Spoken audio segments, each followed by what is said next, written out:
Let's start the live stream on YouTube, and I've got the. Let me just adjust my little OBS a little bit.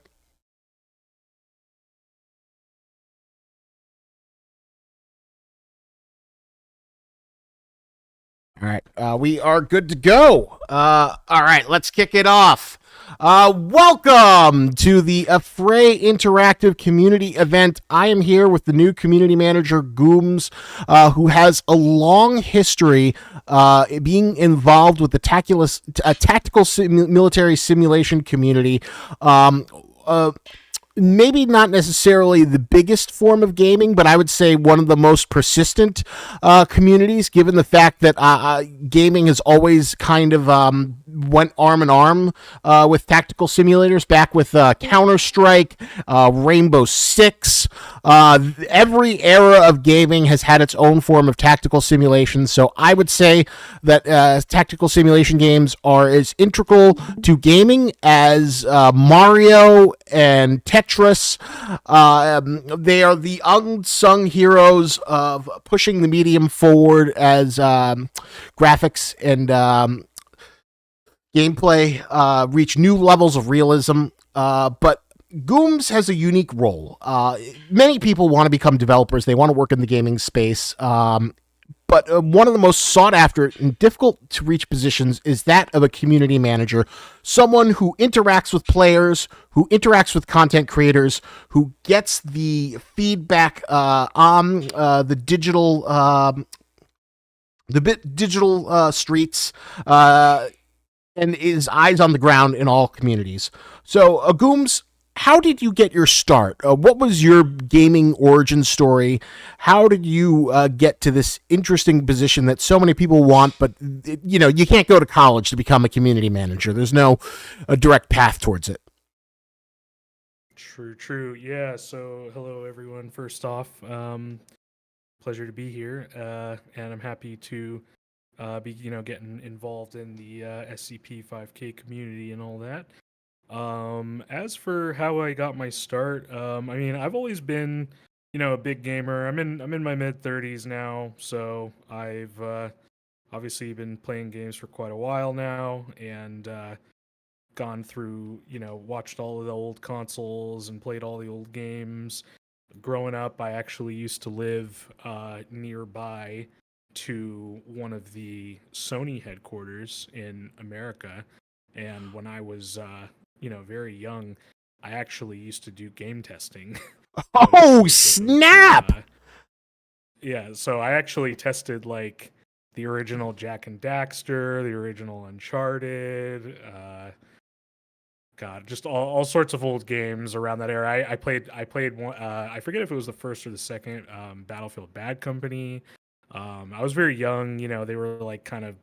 It was an interesting time in game development because back then the internet and the way that we interface with a lot of these game studios was very different. So, those were like more focus group style where you're sitting in a room and everyone is playing on like a developer console and they have like two-way glass and they're all like watching everyone play, and everything like that.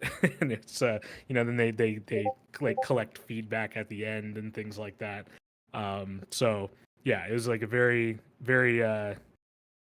different way of doing things in the industry. So I got started pretty early. Obviously, just was always like a gamer all my life growing up, things like that. As I was getting older and older, obviously, I had a lot of draw and appeal towards games like Battlefield and the original Call of Duty, and like just military themed games, first person shooters, original Half-Life. I remember playing Counter-Strike when it was a mod, not even like a game yet. It was, still being made by a couple college students, things like that.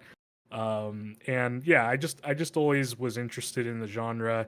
And like as I got older, I just was constantly seeking like what's that next step of like immersion, realism, kind of just raising the bar for the intensity of the encounters that you get in, and seeing how close you could get to like you know, how far can you get in a game to actually making it like the real thing that you would maybe encounter in a war, or so on and so forth. And after a lot of searching, I eventually came across Arma, and it was originally in the form of DayZ mod. So the original Arma 2 DayZ mod, came across some YouTube clips of it. This was back when I was still in college, and I was like, what is this? It's like I was so used to Battlefield and Call of Duty and all that kind of stuff, and the idea of like bullets having simulated projectiles with actual like real bullet drop and windage, and bullet penetration, and having to zero your rifle and all that kind of stuff was all things that I'm like, wow, this is like wild. It's just, that was just unheard of for someone uh who uh was really used to playing games like Battlefield, where you just, it's a lot more of an arcade kind of experience. So, And sorry yeah, to interject. I think this is a really good distinction, also for like people who are playing 5K. I'm kind of like curious what the difference is, because on a surface level, it feels like it might be a Left 4 Dead experience, although it is not. What is the difference? Because like from a layman's, like a Call of Duty and a Battlefield looks no different than an Arma. What is the difference that sort of makes a more arcadey shooter different from a tactical simulator? yeah, so that's a very deep question in my opinion, because I think there's a lot of things, although many of those things tend to be quite nuanced. One, I would say, directly would be things like movement speed, stamina, um, whether or not, getting more into like development related things, like whether or not projectiles are like hit scan or projectile based. When I shoot the bullet, is it just kind of instantly appearing where I'm aiming? And that's that. The damage occurs if I'm landing it on target or not. Or is it an actual projectile that gets spawned like at the end of the barrel, and it actually travels through the 3D space that is like the game world, right? Um, so yeah, things like that. I don't know. There's so many different like routes we can go down with that question. Immersion obviously being a big part of it as well, and like obviously, everyone's gonna also probably have like a different answer to that question in regards to like what do they think is proper in a game like 5K, for instance, versus a game like Arma or a game like Battlefield or what have you. So, and like none of these things are wrong, of course, and everyone's gonna have like a different flavor and take, um, for what they think that should be. But yeah, I don't know. Does that answer your question? Nah, well, it shows that there's like a broad philosophy. Sorry if I got you sidetracked. I just think it's an No, interesting. it's okay. I'll add this. I'll add this one last thing, and this is something I say to people pretty often. Is like, if you get, we're all here. If I asked for like a show of hands, if I asked everyone in this room, uh, does everyone here like tactical shooters? Everyone would probably say yes, I like tactical shooters. And then if I asked every single one of you individually what is a tactical shooter, I would get 10 different answers, right? Um, Everyone has a different idea and concept for what they think that actually means, and what should and shouldn't go into general game design. Yeah, like Reaper, the meme you just posted is kind of funny, because like if you look at all those games will do a lot of these concepts completely differently, and some of them do it better than others, and some of them don't, right?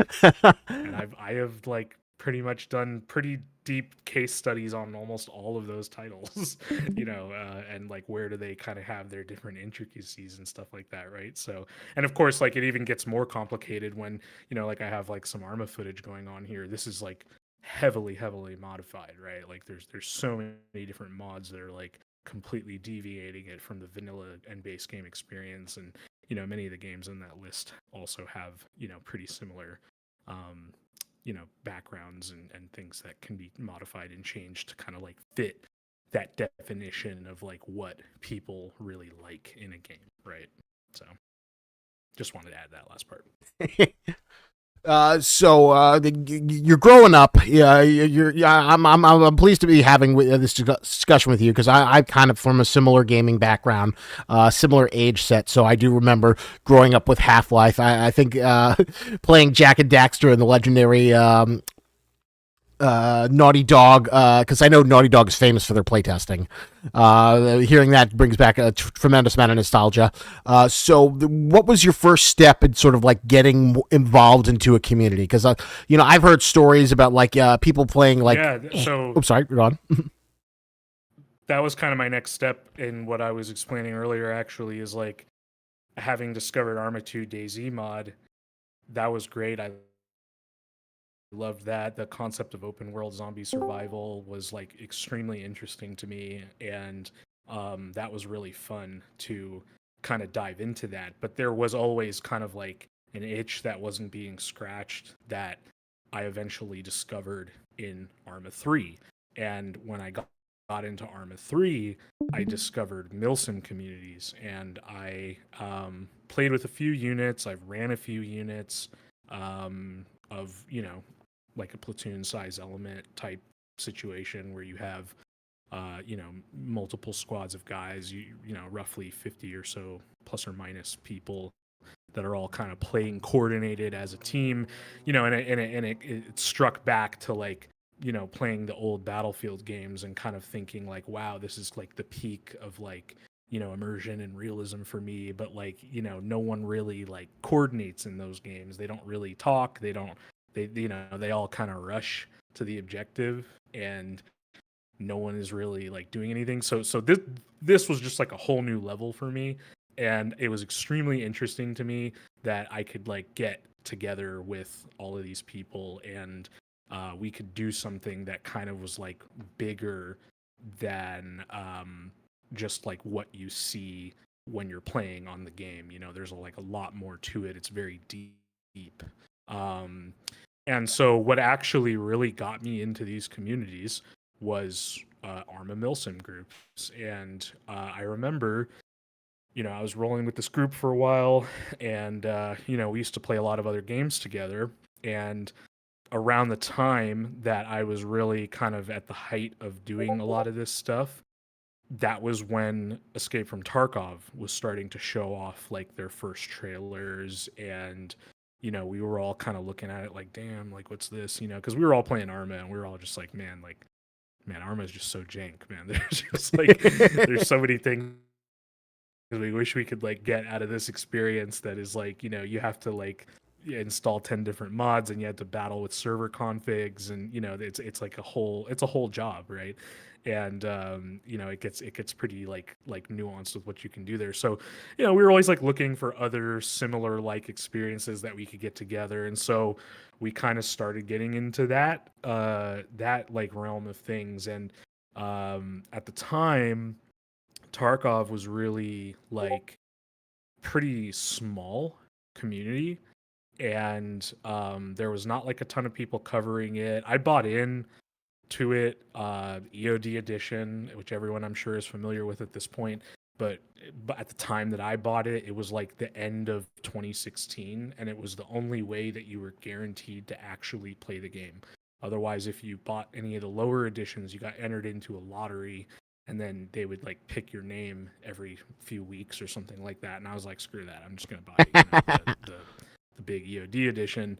And all of my friends and I, bought it, and it was really cool. It was, really intense game, and it kind of mixed like all of the things I've been talking about. And I eventually wound up like getting involved with a lot of the Twitch streamers who were playing it a lot at the time, and I was getting really heavily involved in those communities, and that was kind of my first real brush with like content creators.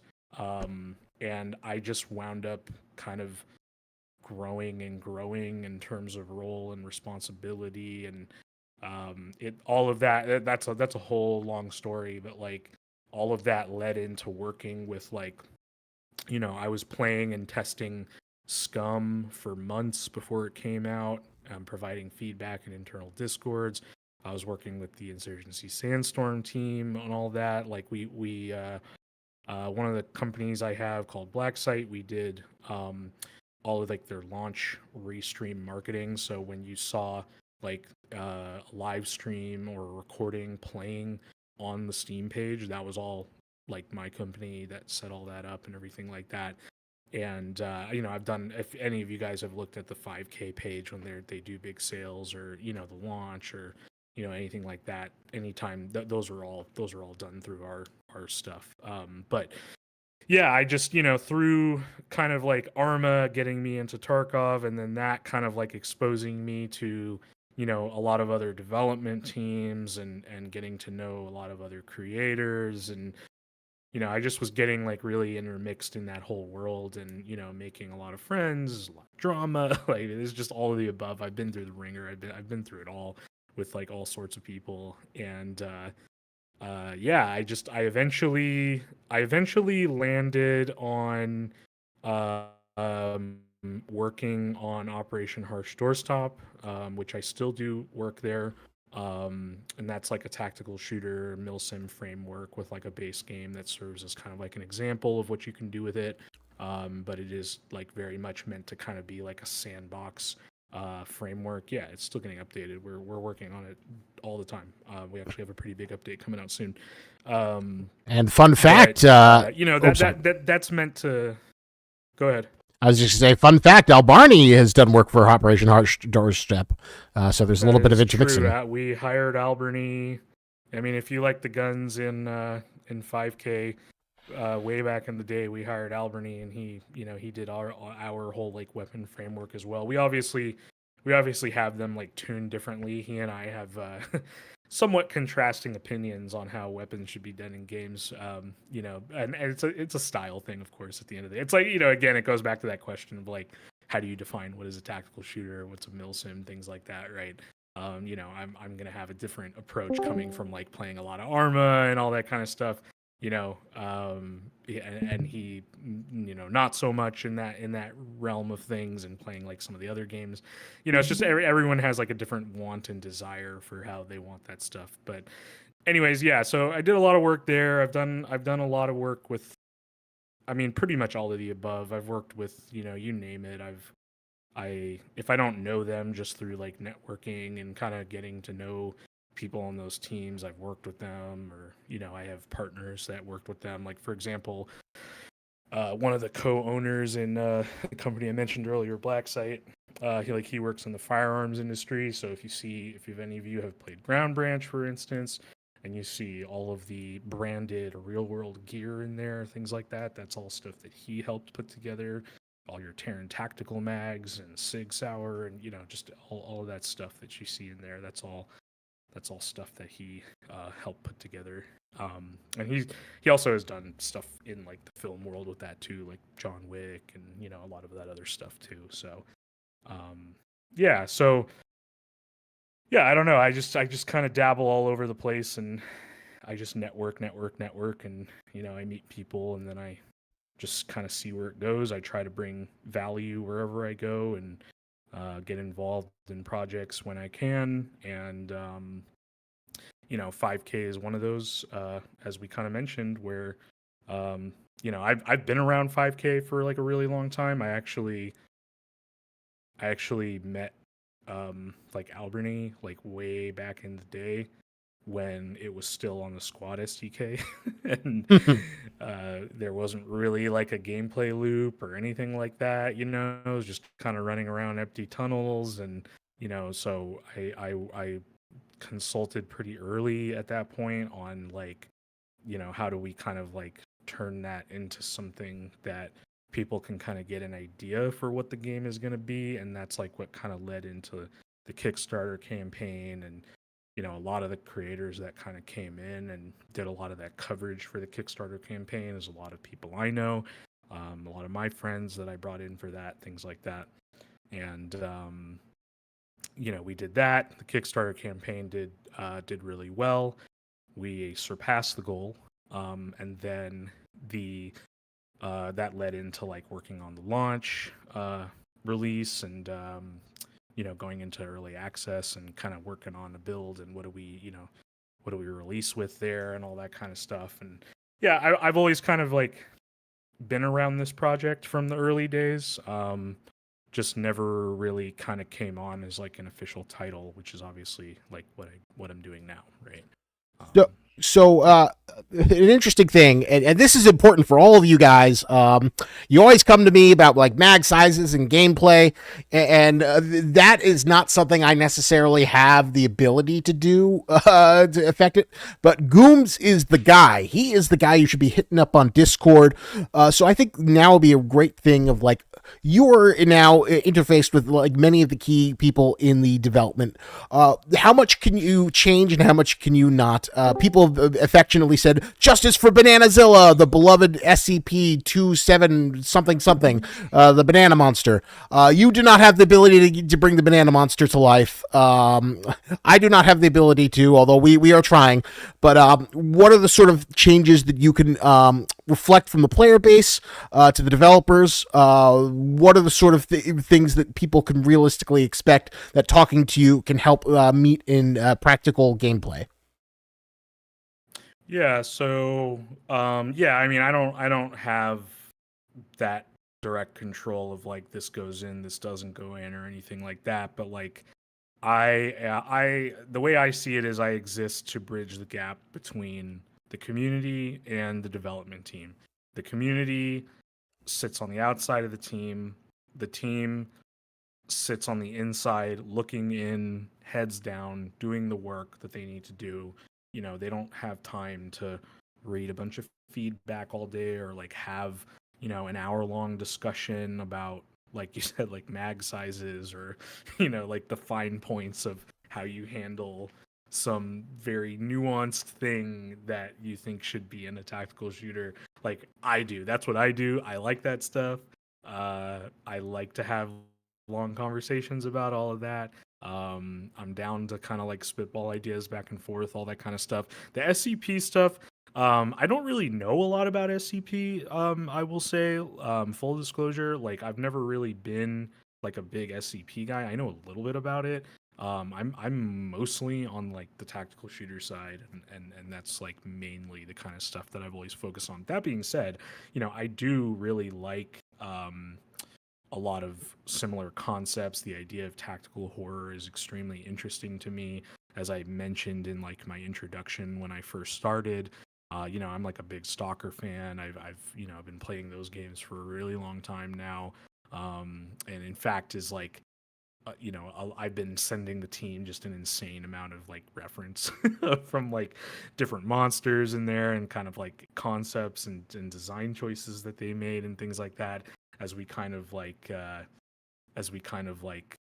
figure out where to turn certain elements of the game and things like that. So yeah, so I don't, it's not like I can go in and say, all right guys, like you guys all need to do this, but I listen to what you guys are saying. I watch what you guys are talking about.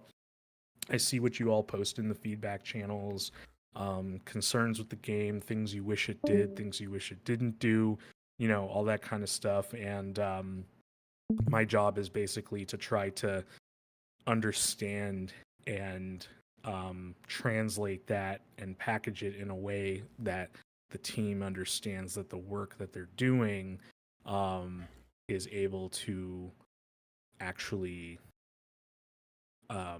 be like what the community will ultimately want based on the feedback that they're leaving, things like that. And that so I have influence. It's basically I like influence, right? That's like too long didn't read. I like can influence the team to do certain things or not do certain things, right? So I guess if going from that, what would you say? Give me like 3 or 4 things that you can definitely make the team do, and 3 or 4 things that you cannot make them do. Because ultimately, it is still like Albarni, Bowman, and Trey's kind of like unified vision.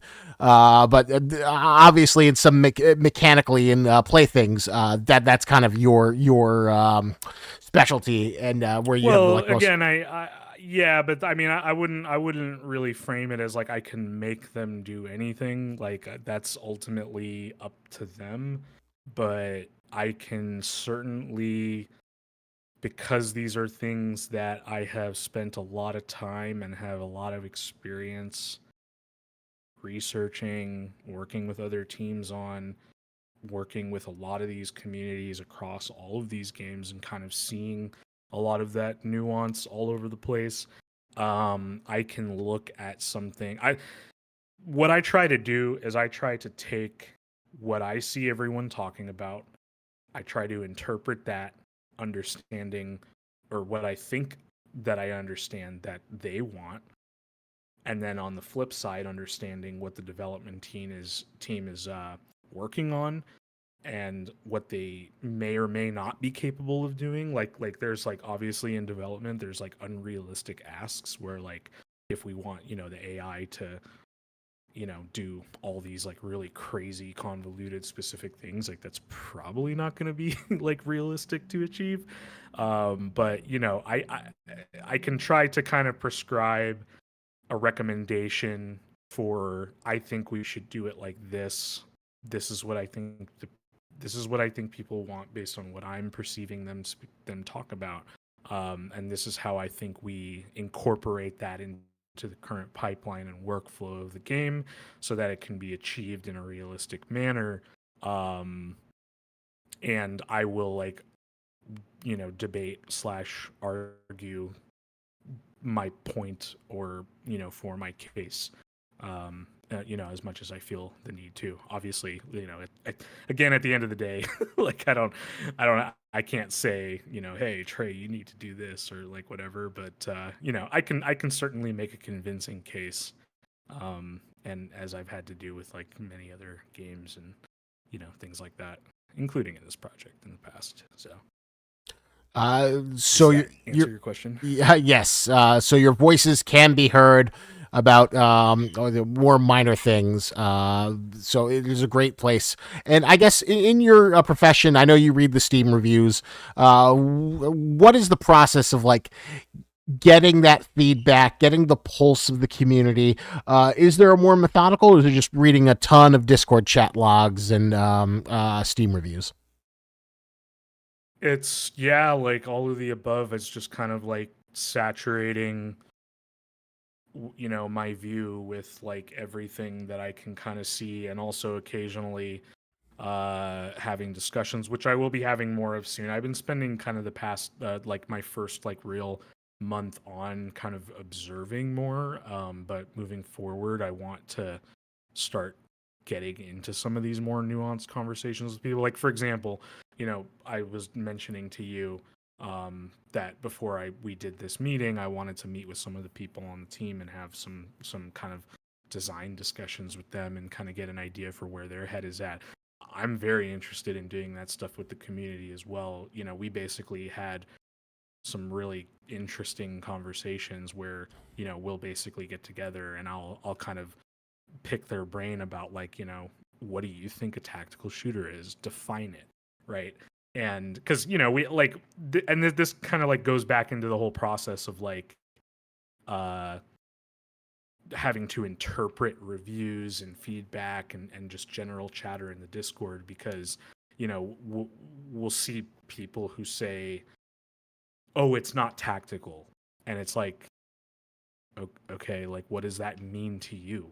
Like, because that is I go through this back and forth with people all the time where they'll basically explain to me a definition that I can plug a game into that nobody here would probably think or say is tactical, like Overwatch or something like that. They'll be like, oh well, teamwork and your decisions and choices, they matter, and blah blah blah, and you have to like utilize the map and blah. I'm like, all right, so like by your definition, would you say Overwatch is a tactical shooter? And it's like obviously like no one really considers that to be like a tactical shooter, right? So I try to kind of peel back the layers with people and kind of understand a little bit more like what does that actually mean, because a lot of people will say that they're fans of the genre, but they all have like totally different opinions, and like the tactical shooters space is full of people who just have like very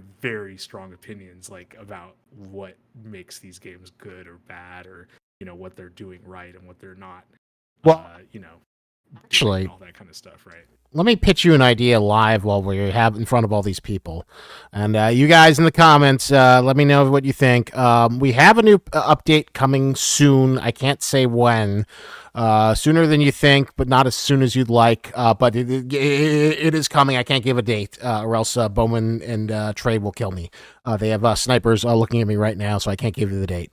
But once that is out in your, do you think it'd be fun if maybe we could do like another community event where we can have like that stage thing in Discord and people could come and talk to you directly and give you their gaming feedback? We could do it live. Would that be useful, or do you think that's stuff I want to do? Yeah, that's stuff I want to start doing a lot more. I do probably want to wait for this update, because this update is going to be, I think it's going to be a good update to kind of look at, like, this is more so the direction that the team wants to push the project, and like the design choices that are going to be made, and kind of like just honing in a little bit more on like the identity of the game and like what it's going to be. Because like obviously, right now some of the just objective issues with it are like, we see lots of people talking about like the puzzling, and it's like,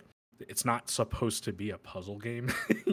Like there can be like little puzzles here and there, but like that's obviously not the point of the game, and there's been like too much emphasis on things like that, right? So I think this update is going to be kind of a turning point where we can start to kind of look at that a little bit more, and kind of get more of an idea of like where does the team want to land on that overall and general design, and then like how does the community, how do they kind of feel about certain choices and things like that.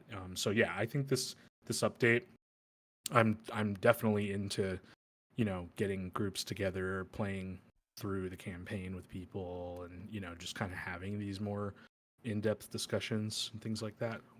Yeah, I think that would be a really fun event to host, to kind of like directly talk to the community, let you guys come out on the stage and they reflect on it. Because this update is a very pivotal one. I wouldn't say it's like the most I'm not going to say anything. Just cool stuff is coming for it. Well, it's not going to have everything that everyone wants, but like I think people understand that it is a step in that direction, and the ship is turning, and we're kind of showing the trajectory moving forward. I think that's going to be the key thing to, for people to understand, right? Yeah, and getting that feedback is going to be critical. So before we're going to open it up to you guys to ask questions about being a social media manager, tactical shooters, or a 5K in general. But before we do, here is a wonderful philosophical question I want to run by you, Goomes. So what is the balance? How much can you add to a tactical shooter while keeping the fun? And like, I guess, what is the simulation? Because I remember, I don't know if it would count as a tactical shooter, but Far Cry 2 had like this really immersive thing where there was no HUD maps. You had to look at a map that you actually pulled up in front of you. Mm-hmm. You had malaria. You had weapons that break up. How many? The last Far Cry that I really liked, I'll put it that way. I loved Far Cry 2. Yeah. I know a lot of people say 3 is their favorite. 2 is always my favorite. But that's a whole other discussion. Yeah. How much? What is the line between where does the realism come from? Like the tediism, I guess. Where is that line between inconvenience that makes it not fun, or it's the inconveniences that make it, when you win, more gratifying? So I think like, in the context of 5K, so I mean, outside of the context of 5K, everyone again is going to have it as like a different answer. Because like, for example, people will often make this argument. I see it all the time. I see it a lot in like the Tarkov community and things like that, where people will be like, "Oh, well, like the realism is not fun, and we need to focus on things that are fun." But I'm like, dude, I play Arma Milson, where like we like do the tedious stuff because that is like what's fun to us. That's part of what makes the action like culminate into something that is like much more significant than if you just had it all the time on tap. Um, and like things like that people would say are not fun, I think are fun. That's like, I'm into that stuff. But I also acknowledge that, like, there is a fine balance in line, right, where you have to kind of cut that off. And I think 5K is definitely like an example of that, where I don't think that like a lot of that realism and tedium is going to be like super necessary for a game like 5K. I think the key there is, if I really had to just kind of like wrap it up into pretty package with a nice bow, I think it's all about immersion. I think that's really what it comes down to, is like, how do you add those elements in a way that is immersive and doesn't become too tedious, as as you put it, right? I think that's what a lot of people, in so many words, will tend to kind of like largely express, is that they want like immersion. Um, does that make sense? Yeah, I think that's good breakdown. Joe Gatto asks, is there any pivotal quality of life coming out of this update? Is there any quality of life coming to the update? Is that the question? Yeah, I think quality of life features. I think the one I could think of that has been discussed already is the I don't know if it was counted as a quality of life, but the character customization. But I guess like they're wondering if there's any like sorry. I would ask him to elaborate on like the things he thinks need quality of life updates too, because like I don't know. I don't know what he means by that, because some people will want quality of life for certain aspects of the game, like how they pick gear in PvP, and other people might be like, oh well, this should happen in the campaign. It's like, I think just circle back, ask him to follow up, I would say, on that, and maybe be a little more specific, and we can answer that. Joe Gatto, the ball's near park. I will be looking for your question. Feel free to shoot it back if you can detail what kind of quality of life you're sort of talking about. Losing Sanity asks, will blinkers be added? I don't know what that is. Alex Polo asks, how many SCPs are estimated to be added to the game? I know this may not necessarily be your specialty. More. There are more coming. I don't know the definitive answer to that. I've been having a lot of discussions with people on the team about like the monsters and SCP types and things like that, and kind of coming up with I know that they do have like a list of upcoming ones that they want to do, and there's like quite a few, but it's all kind of I've been asking them to make like what I was calling like a monster compendium, like a book that's kind of like, these are the monsters and this is what they do and this is what you should do if they encounter them. Like I think that'd be a kind of cool thing to have. So I'm hoping to get a little bit more of a concrete list from like top to bottom, all of that, but I don't know exactly like the precise number. Just more. There will be more. And along those lines, can you convince them to add an Easter egg of Bananazilla?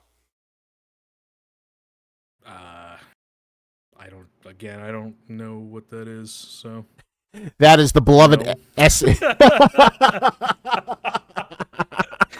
I don't know, man. It's like they're focused on making the game right now, and I know that there's like little Easter eggs here and there.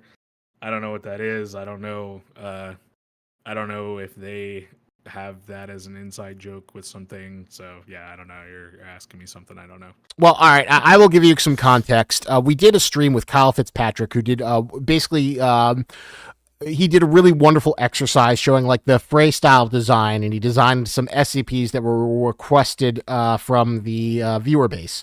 One of the designs that really resonated is that in SCP lore, there's like this Jurassic Park monster that's a giant banana dinosaur. So he did his version of it, and they love it so much that they want it in the game, and I love it that they keep on saying justice for Bananazilla, get Bananazilla in the game. Okay, that makes more sense. So I hope that gives you a little... Well, what I will say is, like, you know, they have stuff like the dancing crab, you know, and I know there's like other like Easter eggs, so you know, I can't make any guarantees for you on that one. That's like a little bit outside of the wheelhouse of the things that I personally care about or focus on, but they, I think, do pay attention to the community memes and jokes and inside jokes and things that could be made Easter eggs. And, you know, I know that stuff is always in the back of their mind. So, you know, if there's a place for them to add something like that, I don't see why not. And Joe Gatto asks to follow up with the mission progression and level design, such as saving points, intuitive AI teammates, and some sort of indicator of objectives. Yes. Okay. So the last update, 0.14.1, had the very first basic iteration of the checkpoint system. It is very bare bones. There is certain cases where it obviously isn't gonna, like, there's like not really any quality of life. For instance, like, you know, if you and your friends get halfway through a level and you hit a checkpoint, but then everyone's like game crashes, like you don't have that checkpoint anymore, right? But in the future, that whole checkpoint save system is going to be merged and rolled into the game.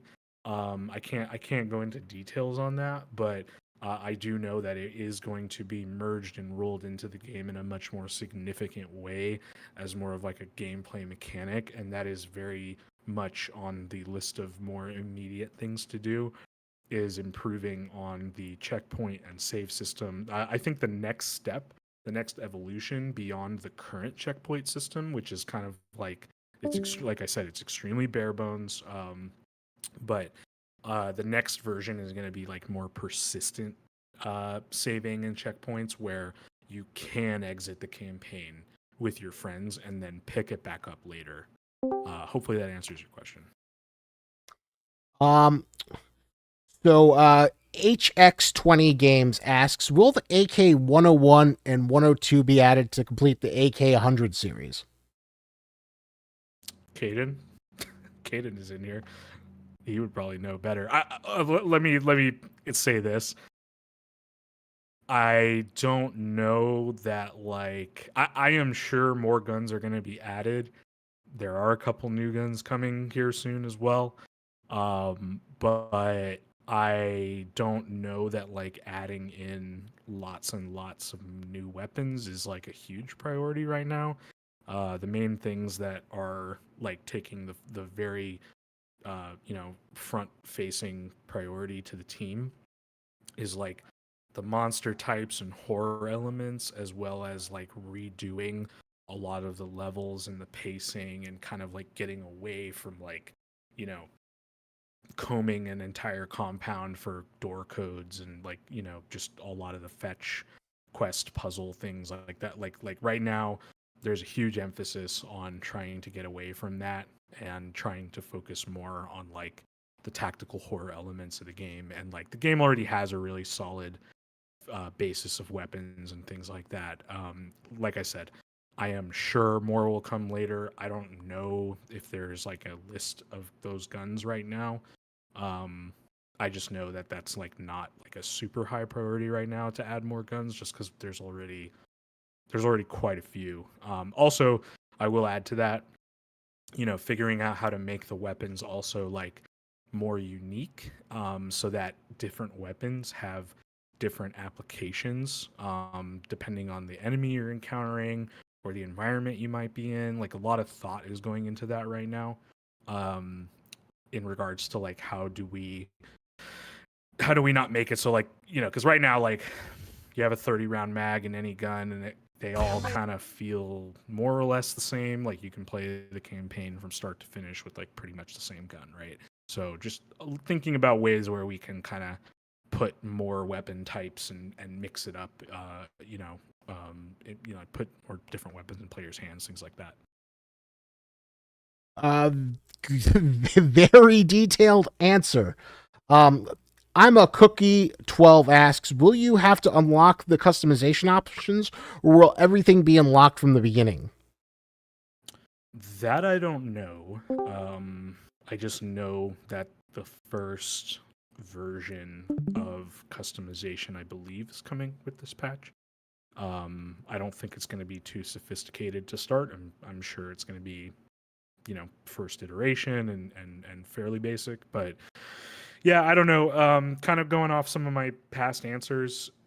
That's like another thing that is like definitely a lot of internal discussion going on right now about like how do we add in those kind of like replayability factors where I don't want to go so far as to say it's like an entire unlock system or anything like that. I don't think that we have any like real concrete plans for something like that at this moment. I could be wrong, but not that I'm aware of. But just thinking about different ways where you can kind of play through, and maybe you get to play through it as like a different faction, or so I don't know, right? Like we're all kind of thinking right now, going to the drawing board and kind of thinking about how to incorporate elements like that in ways where we can make it, so it's not the same exact thing every single time that you play, right? Yeah, of course, giving you like something fun way to get it. But it seems like it'll be, this is the building blocks to other things forward. Lumia asks, do you guys to plan to improve or add more things to a Fray core, player movement and mechanics? Yes. I don't know what more to say on that, I, other than everything that 5K is built on is obviously it's built on Unreal Engine, right? But there's like things that Unreal Engine doesn't just kind of hand you in terms of mechanics and programming and workflows and different pipelines for how levels are made, or the ability for characters to do different things using certain mechanics in other ways. That is still far from complete, right? There's still like lots of stuff that needs to be done in that regard, and I think you'll start to see on this next update. I don't know if I can even talk about it, but some new mechanics introduced and things like that. So, oh my yes. God, we have. Simple answer, Oops, sorry. yes. Oh my God, we have a $2 super chat from Story Explained. Thank you so much for donating to this stream. Story Explained asks, "What's the best way to get a job as a game manager?" Oh boy, that's a I don't know. I'll put it this way.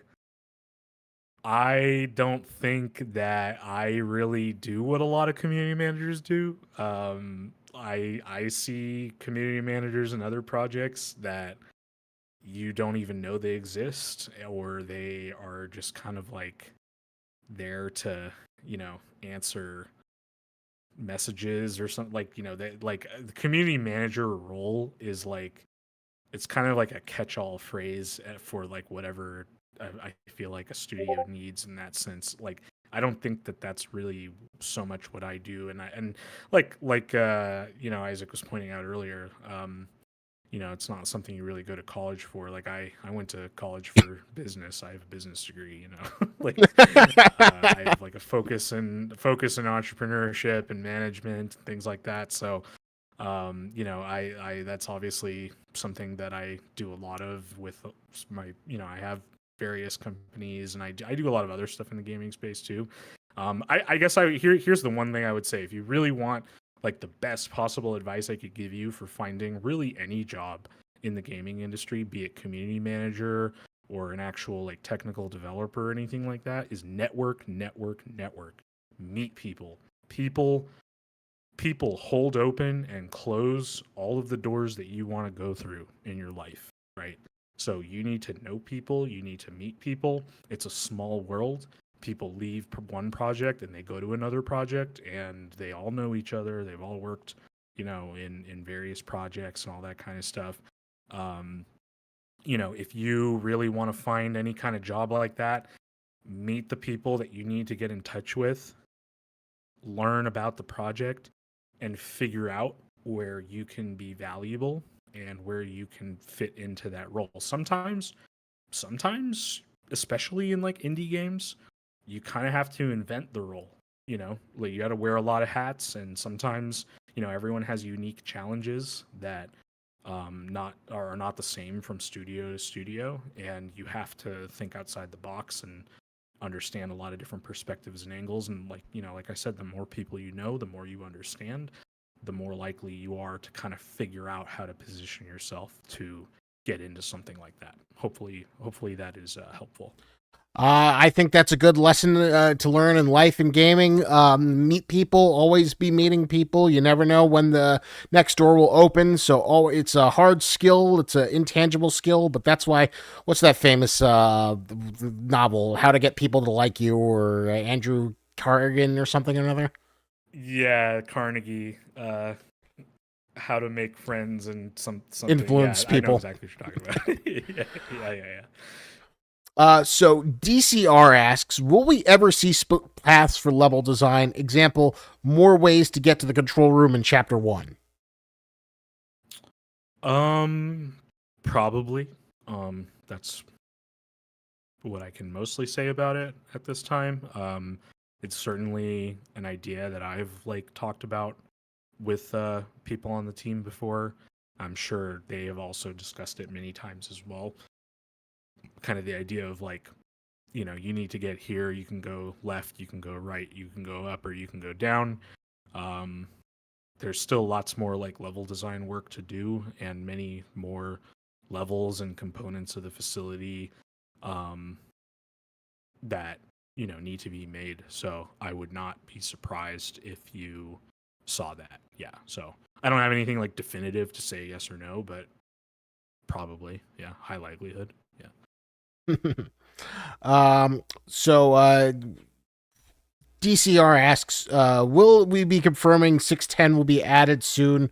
Will we see it in the 5.15? We will not be seeing it in 0.15, although 610 is one of the worst kept secrets. So you will probably see it at some point soon. I think it's on the roadmap, but it is not in this update. And X Reaper asks, why are footsteps so damn loud? I don't know.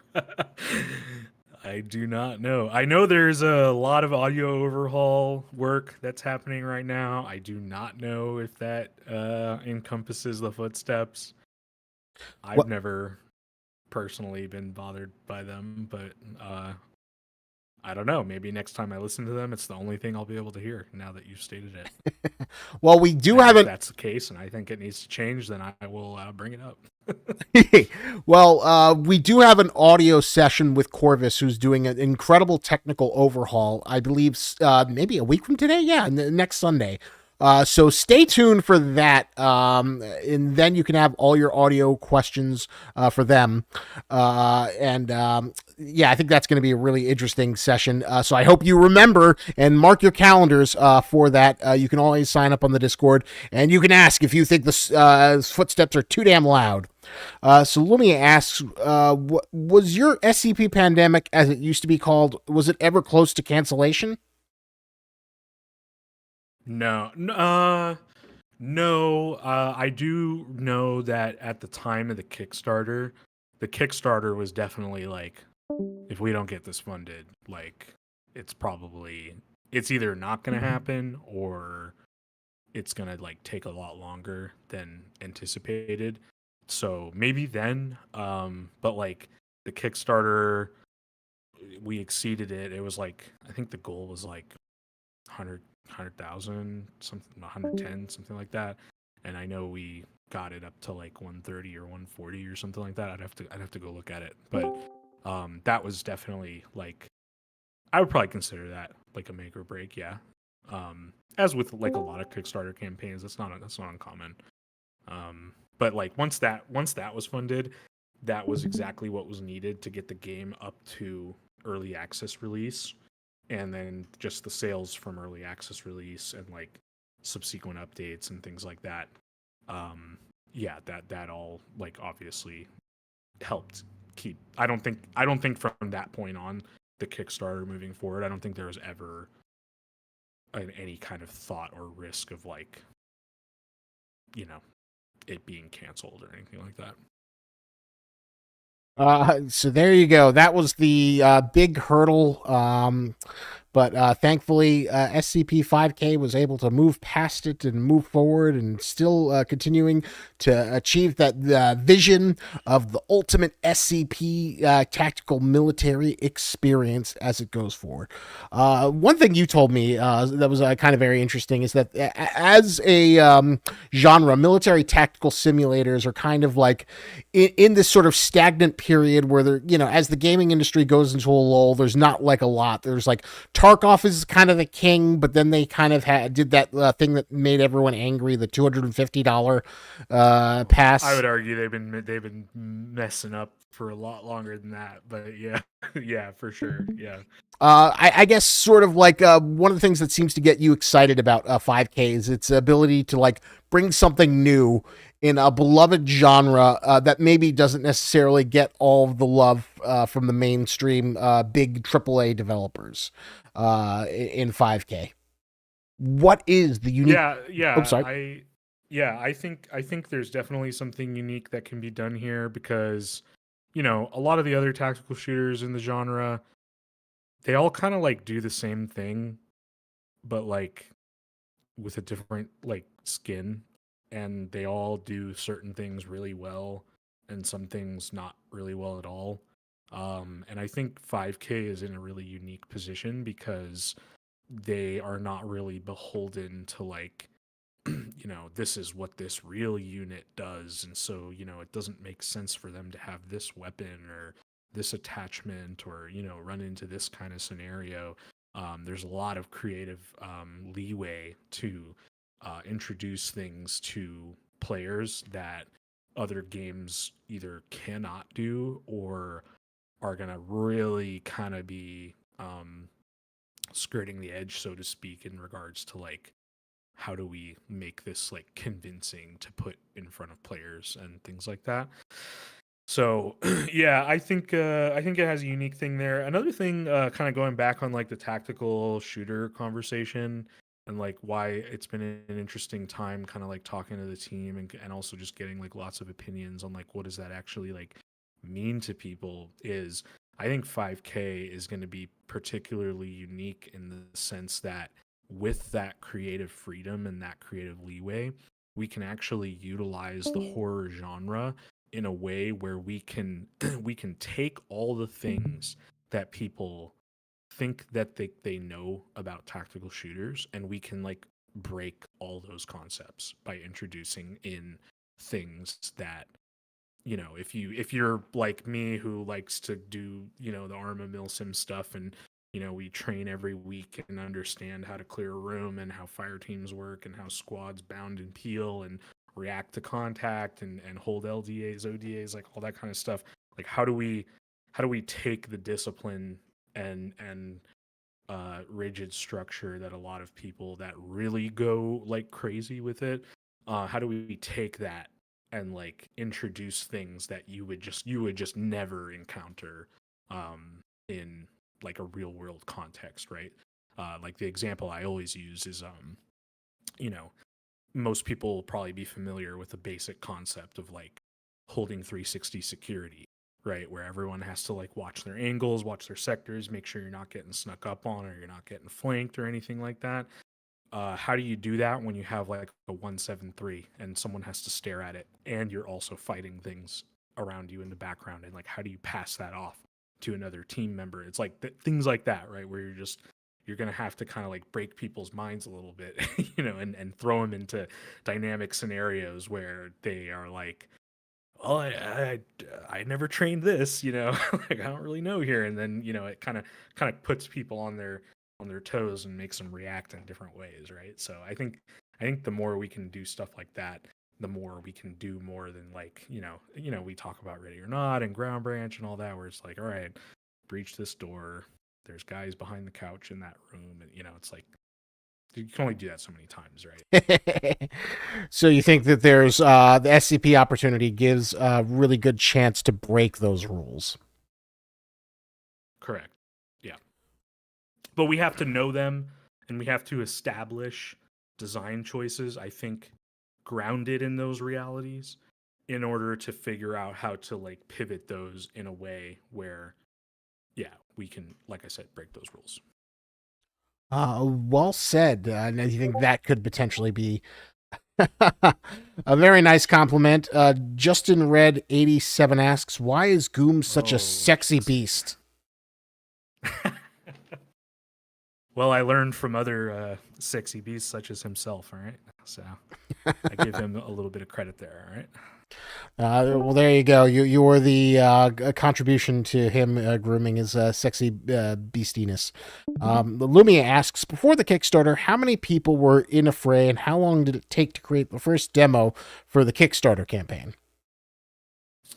I don't know the exact team number. I know it was at least like, I mean, it was small. It was like probably like, if I had to take a guess, which I could be way off. I want to say it was maybe like anywhere from like 3 to 5 people, maybe. But like the game went through like many changes and iterations. I mean, once upon a time, they were working on Squad's SDK. I mean, I remember the very first version of the game that I ever played was in empty Area 12 tunnels, and all of the weapons were the Squad weapons, and the whole inventory system with the compass on the screen and everything like that. It was like literally just Squad in like a different map, right? And there was kind of no real rhyme or reason. You just kind of got chased by like a conga line of zombies around these empty tunnels, and that was kind of it. The team wasn't very big back then. Like I said, I want to say it was like maybe 3 to 5 people. Like I don't know, it was a few years ago,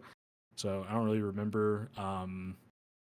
And then, like I said, I've been around since then, but I never really got involved internally until like very recently. Otherwise, most of my exposure was pre Kickstarter, early access launch, the name change from Pandemic to 5K, and then like I think the last one we did, which would have been the 0.14 update.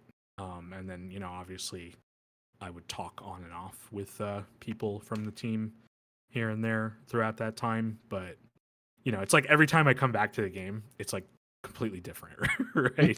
So yeah, that's like my outside looking in perspective, I guess. Yeah. It's always changing, always evolving, which is in some ways encouraging.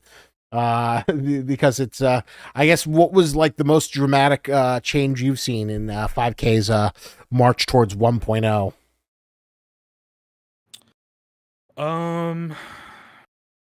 That's a good question. I would say like a lot of the work that Albertini has done with the Freight Corps, that has definitely been very significant. Um, the way that he's created the weapon system, definitely a lot with like level design and environment building. Those have always been really major changes. Like lots of work has gone into the art side of things for sure.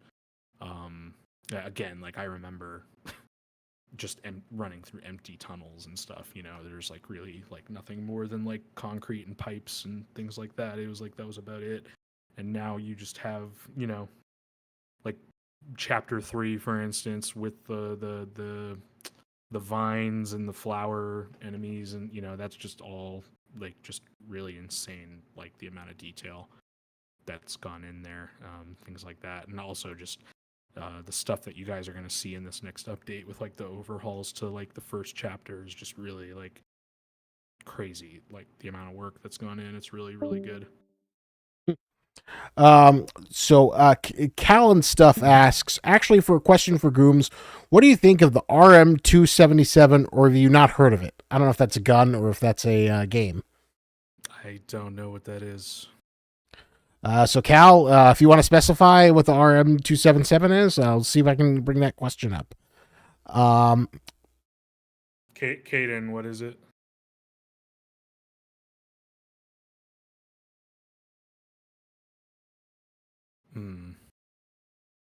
Cal, Gotcha. I would have to see it. I would probably know it if I saw it. Yeah. Right.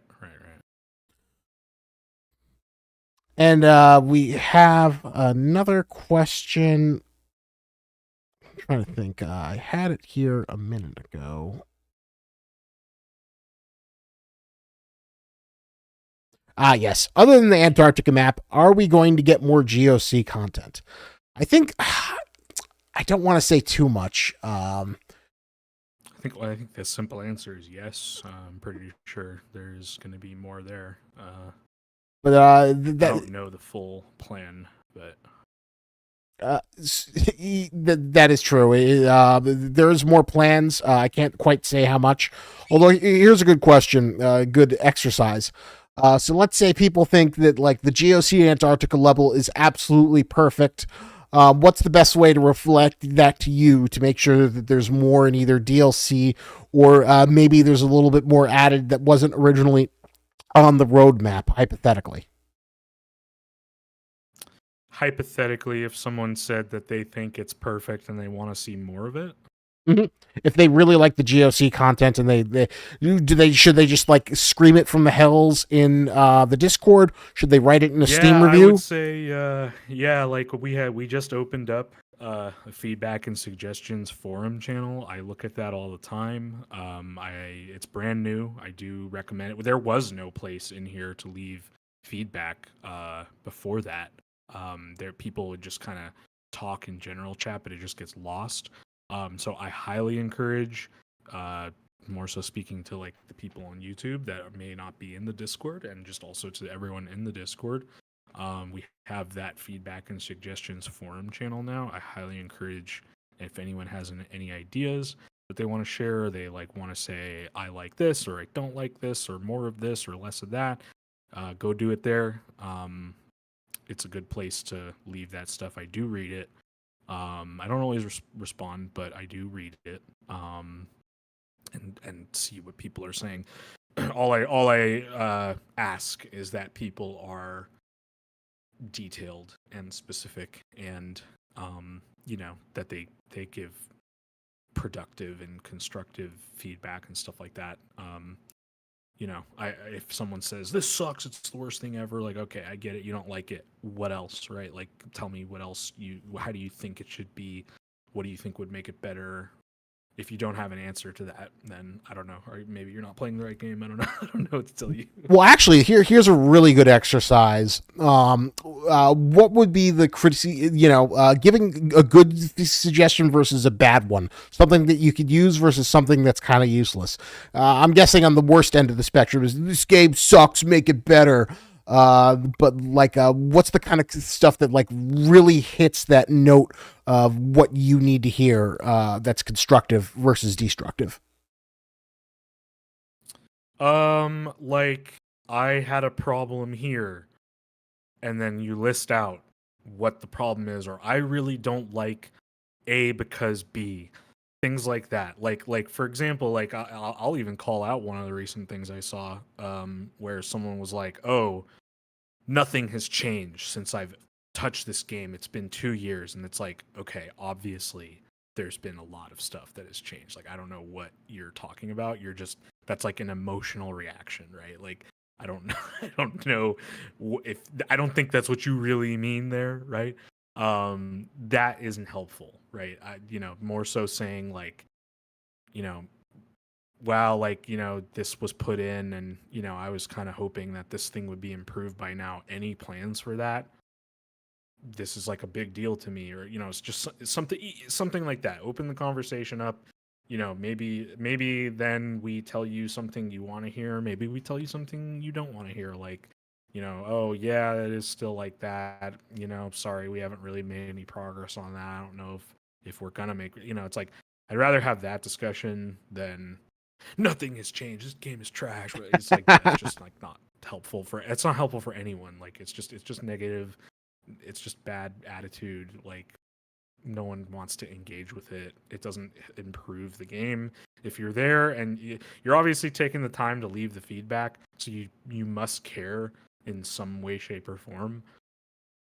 Go spend like 5 extra minutes and giving us something that we can actually take and use and do something productive with it instead of just like because like my main problem with that stuff is like it's not so much that like you don't like it or you say negative things. It's like then people like they fight and it's just people get immature with it. There's name calling, like it's just so unproductive and people don't want to be in communities and environments like that. It's not appreciated by anyone, right? So like if you care about the game, just say like something productive. If you don't like it, leave a negative review and uninstall it. Like I don't know. Like just there's so much of that in gaming right now, and it drives me nuts. It's not just it's literally every single game right now. It's very prevalent, obviously, in the tactical shooter community, where, as I mentioned, a lot of people are like extremely opinionated, about what they like in these games, things like that. All I ever ask is like, let's have a productive conversation. That is true. Gamers are very demanding and very specific about what they want, and I feel like that's been since the dawn of the medium. It's always been a very volatile culture with a lot of people who want the world and have high demands and sort of expect the moon when it may not necessarily be deliverable. But I think if you could like key on more specific mechanics, that's infinitely more helpful to someone like Goomes. And if you're on YouTube, I included a link to the Discord. You can check out the new forum. What is it called? The new? Is it just bug? It's not bug reports. It's called feedback and suggestions. It's right above the bug reports. It's up above in one of the general channels, right below looking for group. And you can write out great little forum. Oh my god, just looking at this like warms my heart. It reminds me of the old days when forum was like the web 1.0 contribution, and you could create whole little articles. Oh, I didn't even know Discord, yeah, and way before Discord, I will say, yeah. It just reminds me of the internet of a bygone era. But that is a wonderful place to go to have, and Goomes is obligated to read almost everything you have in there. So that is the best place outside of Steam reviews to get your opinion heard and have it reflected and brought about to the so I hypothetically, like, what do you think would be like the most implementable piece of like gameplay advice? Would it be like extended mag clips for the AK-47, or lowering the foot volume? I mean, anything really, as long as it's specific. That's like really what it comes down to. Because if it's specific, then there's like an actionable path that we can at least like analyze. Even if it doesn't happen, we can at least look at it from the context of like, it's way too hard to find the codes in chapter 3, which was obviously like a huge piece of feedback and criticism from the 0.14 update, right? That says enough where it's like, okay, enough people have said this, we see it, we hear you loud and clear.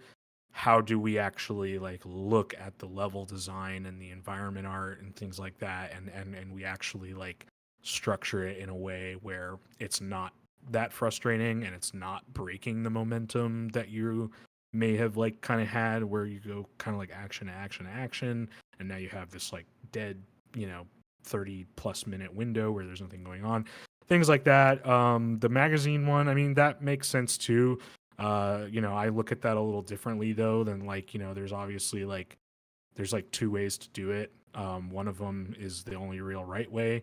The wrong way would be just changing the value of the magazine and adding in the extra rounds.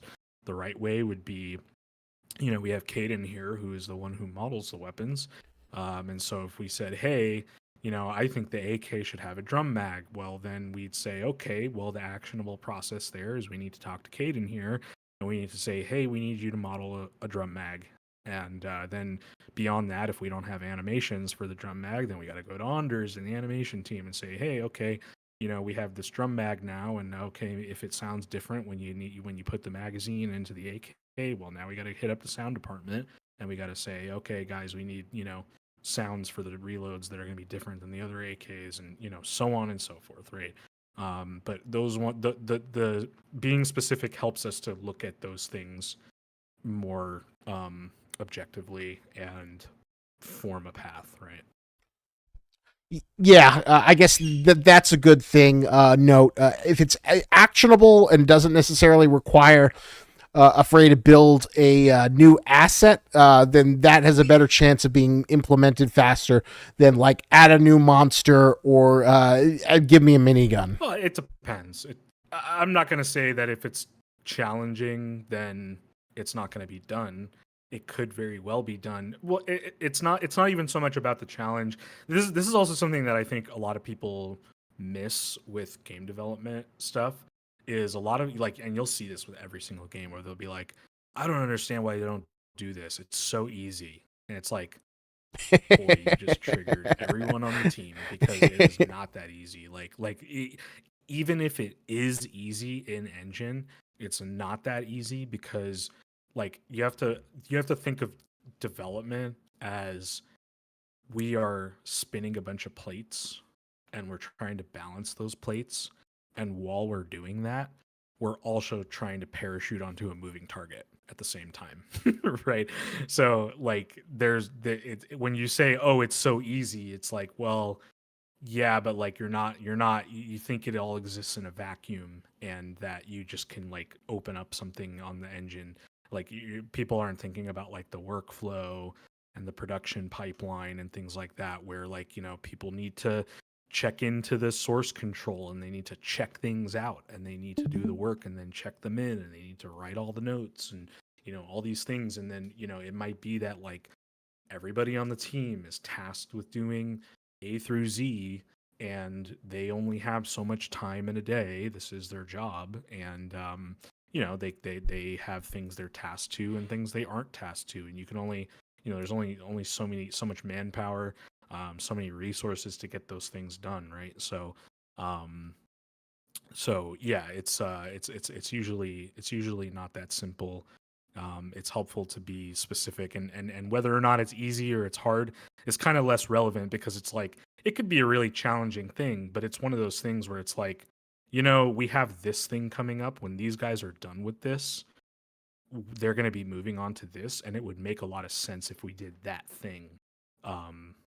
We did that thing where they recommended this, and it's kind of a tall order, but now it would make sense to kind of fit that into the workflow as opposed to like wrapping up something and kind of like it works, it's not buggy, anything like that. And if we need to like open that back up and start introducing all these things, it could create a lot of problems. So it's more like right place, right time, as opposed to like easy or hard. All right. So, Callan's really astute answer. Hope that gives people a good idea in terms of what the best way to give feedback to Goomes is. So, Callan Stuff asks, question, why do we have like 7 AKs and 1 AR? This is the inverse of like every other game. Yeah, I mean, I'm not gonna say I disagree with you. I personally have always been of the mindset that like more guns, I don't in my opinion, doesn't really like add like a ton of value to like a tactical shooter experience. um to me, it's kind of inconsequential. Like they all, you strike the back of the bullet and the round flies out of the barrel. That's about all I really care about. That's all that kind of matters at the end of the day. um it obviously matters less and less when like they all kind of function and perform the same, which is a reason why we're going to be kind of like making some changes to make them all kind of like have their own impact and meaning and things like that. But yeah, no, I mean you're not wrong. That it is kind of like, why do we have like all these things that are kind of like more or less the same? Um, yeah, I Hey, don't know. I don't know what else to say. it's all more guns is always better than other guns. I mean, hey, I'm not. I'm never opposed to adding more guns. I think that's kind of a different discussion of like, is more guns a good thing? Yeah, I think more guns is a great thing. Is it something that like adds mechanical value to the gameplay loop?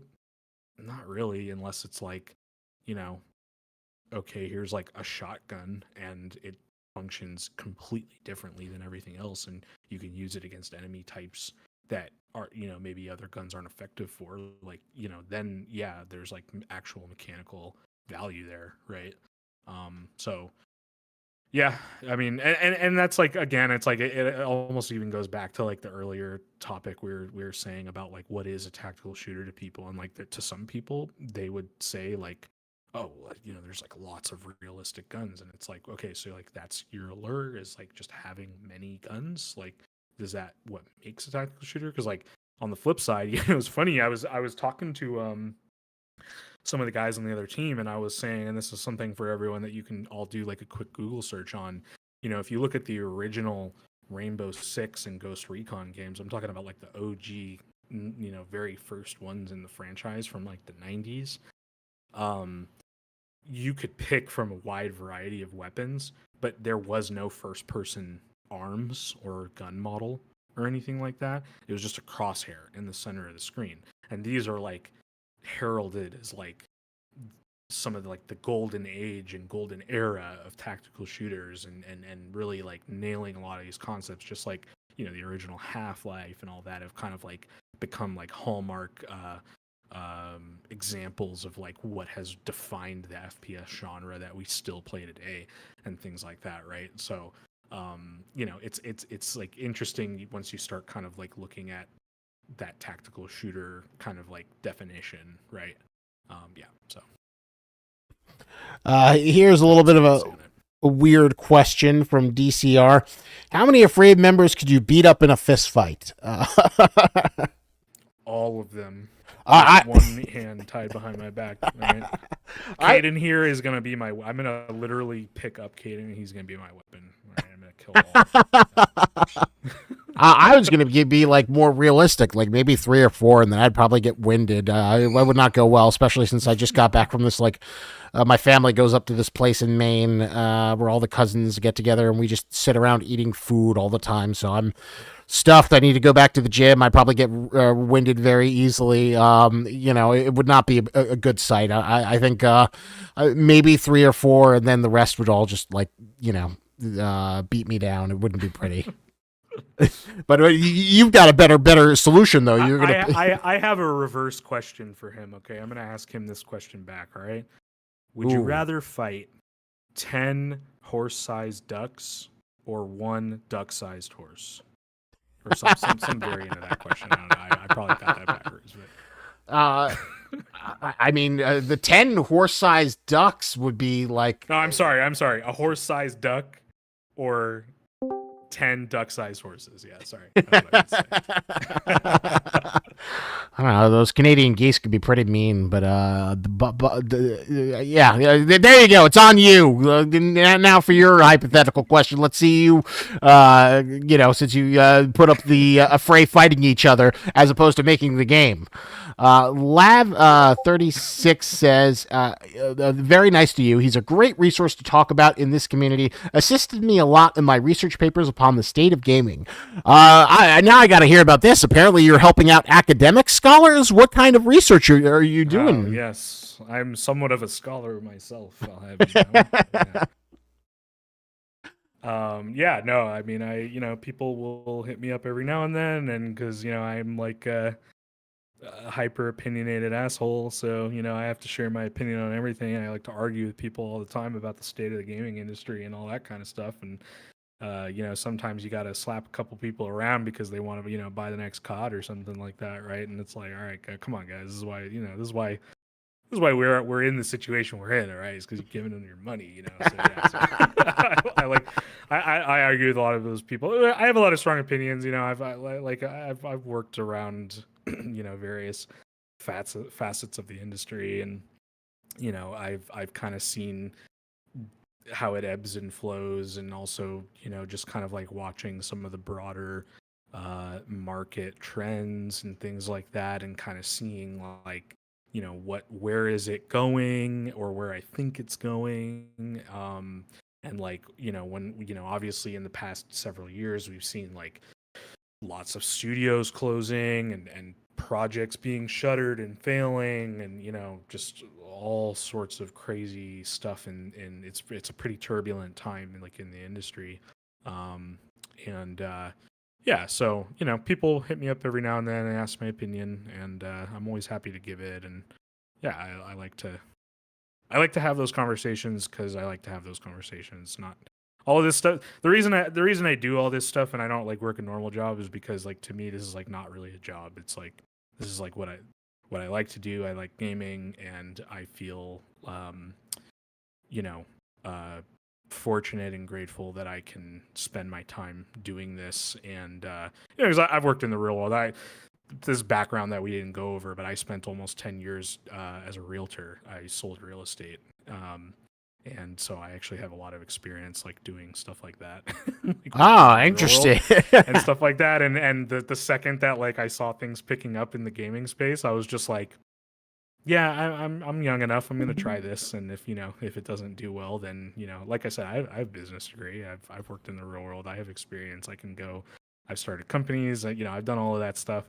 But gaming has always been a passion for me, and if I can find out a way to do that, so that you know, I don't have to do the 9 to 5 thing, and you know, my boss is like not like a boss in the traditional sense of the word. Things like that. I get to make my own schedule, and you know, kind of be more in control of my own life, things like that. You know, to me, that I do whatever there, and part of that, especially just the way this space works. Again, going back to another earlier answer, where it's like it's all about networking. You know, all of that stuff kind of comes with its own value, and you never know. You know, the guy you helped out, you don't know where they're going to be in 5 years. It's a small world. They might be working in a project that you really want to get involved in or something, and they are that person that can open or close that door for you, right? Well, I gotta ask though, as a realtor, what would you think Area 12 would get on Zillow? Oh man, you know, it's funny you say that because like one of the things I've always thought about is like it would be pretty sick to own like a bunker, like an actual bunker. You know, that'd be pretty cool. Do you think you get those I don't know. doomsday preppers? Yeah, Couple I don't know, million. just having a bunker would be pretty sick, man. Give me good internet, and you know, like build an indoor gun range or something. I don't know. That sounds pretty dope. It's workable. You think you could definitely have some fun with it. DCR responds back to your question. 10 duck-sized horses. I live on a horse farm, idiots.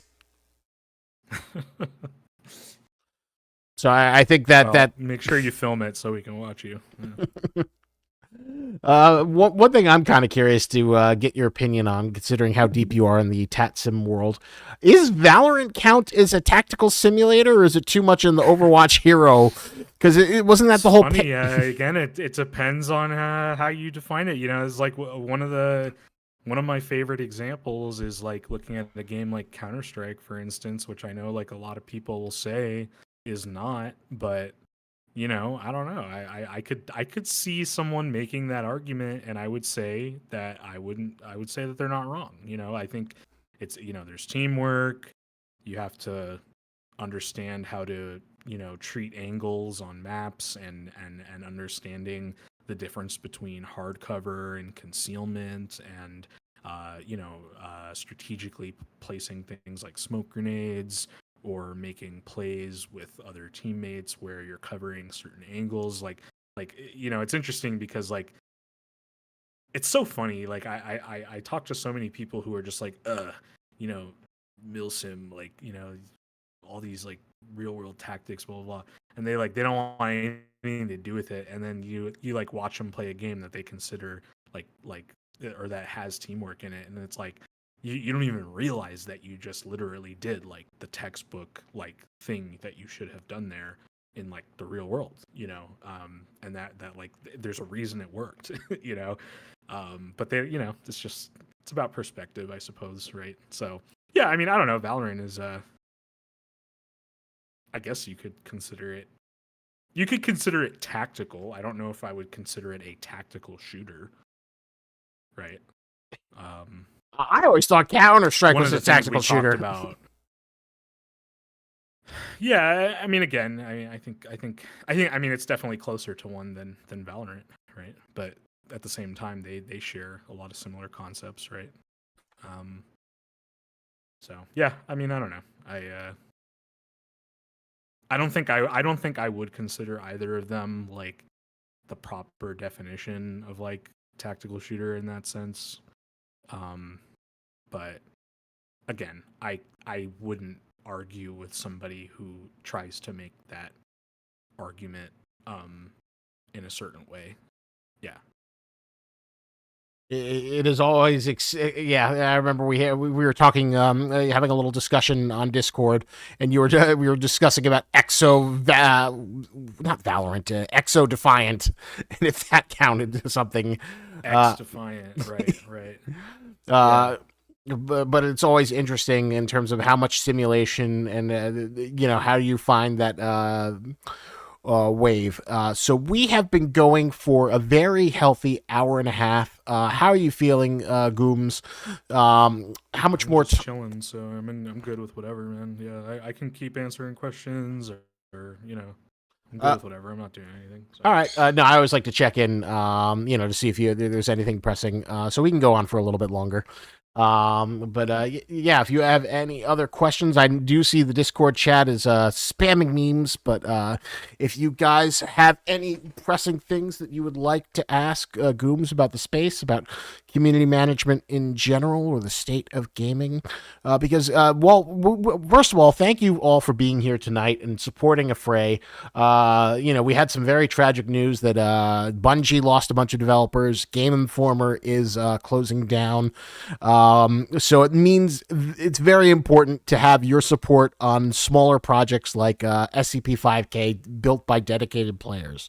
I guess, would you have, what are your thoughts on the current gaming landscape?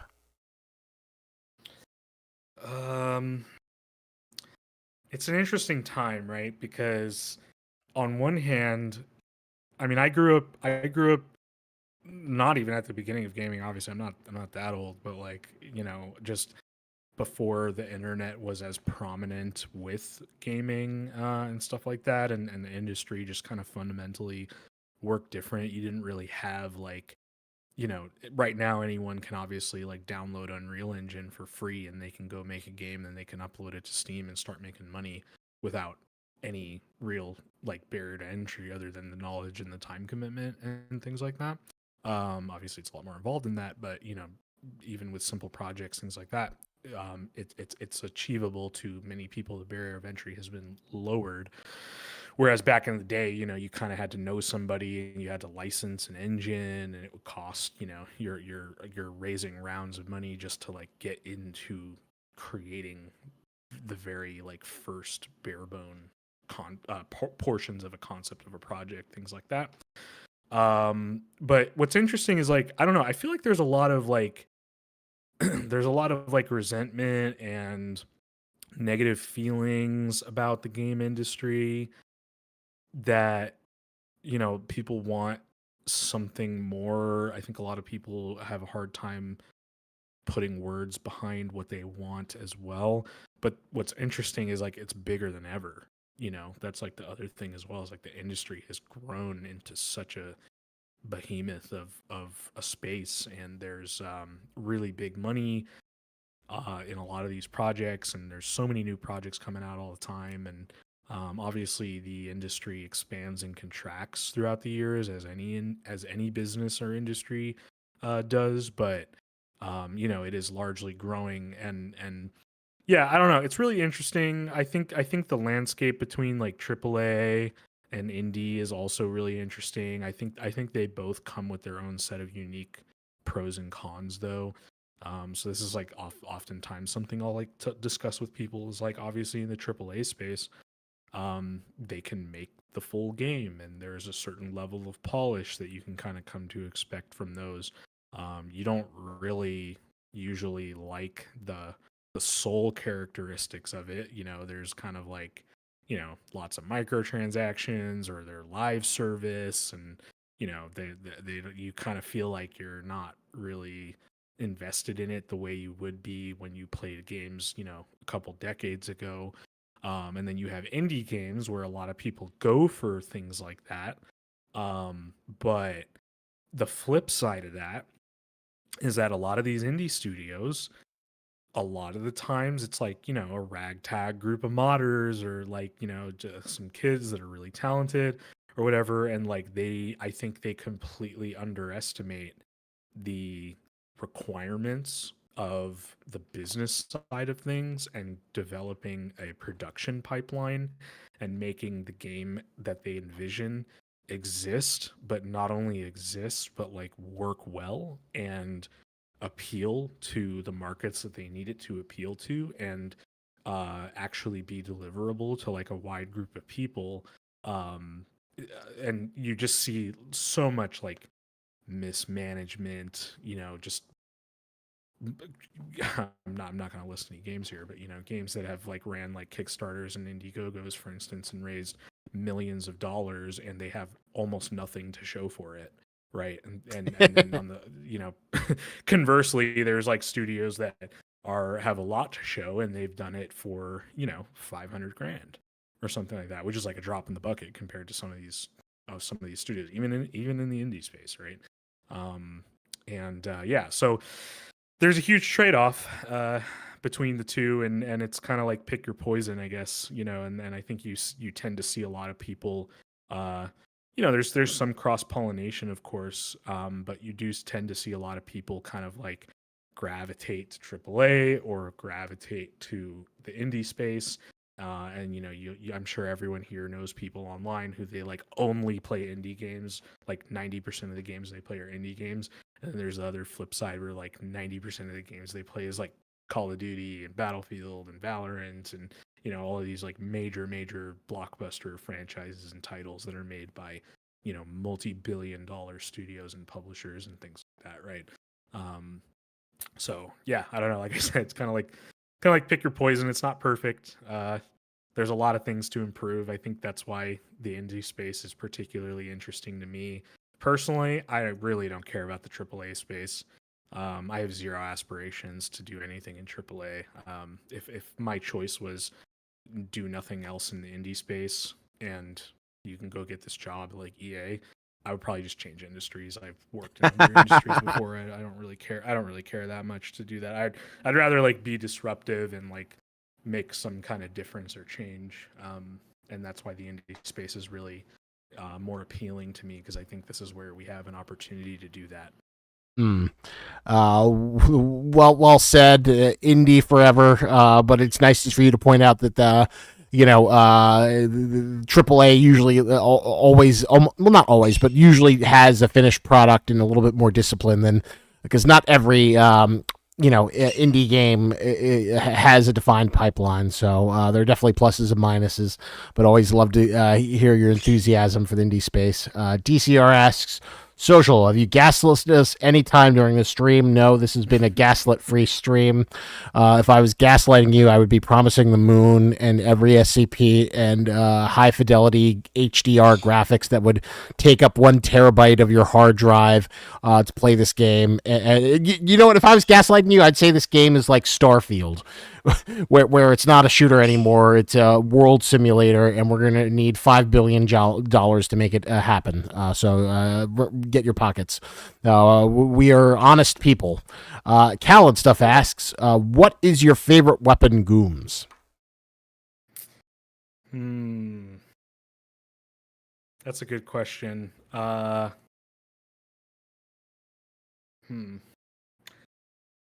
I would say like the answer to that definitely like fluctuates, but like I guess if I had to come down to it, it'd probably just be like a classic like Colt M4A1, like just your classic iron sight, like run of the mill Colt AR platform, nothing fancy, just you know the classic, yeah. Stormy Lake 4512 asks, I have an important question. What is Goomes' favorite color? Oh God, black or blue, probably. I know black is kind of a cop out answer because black is what the absence of all color, but so yeah, I don't know, blue, I guess, yeah. Blue is a good color. Not many people say black is their favorite color, but it is a good color. And I feel like a lot of people say that because they don't want to give like an actual color or whatever, but it's like not really. I always thought not like really like a color, right? Yeah. red, green, they're kind of bright. Pink is always a popular one. But you know, a nice purple is good too.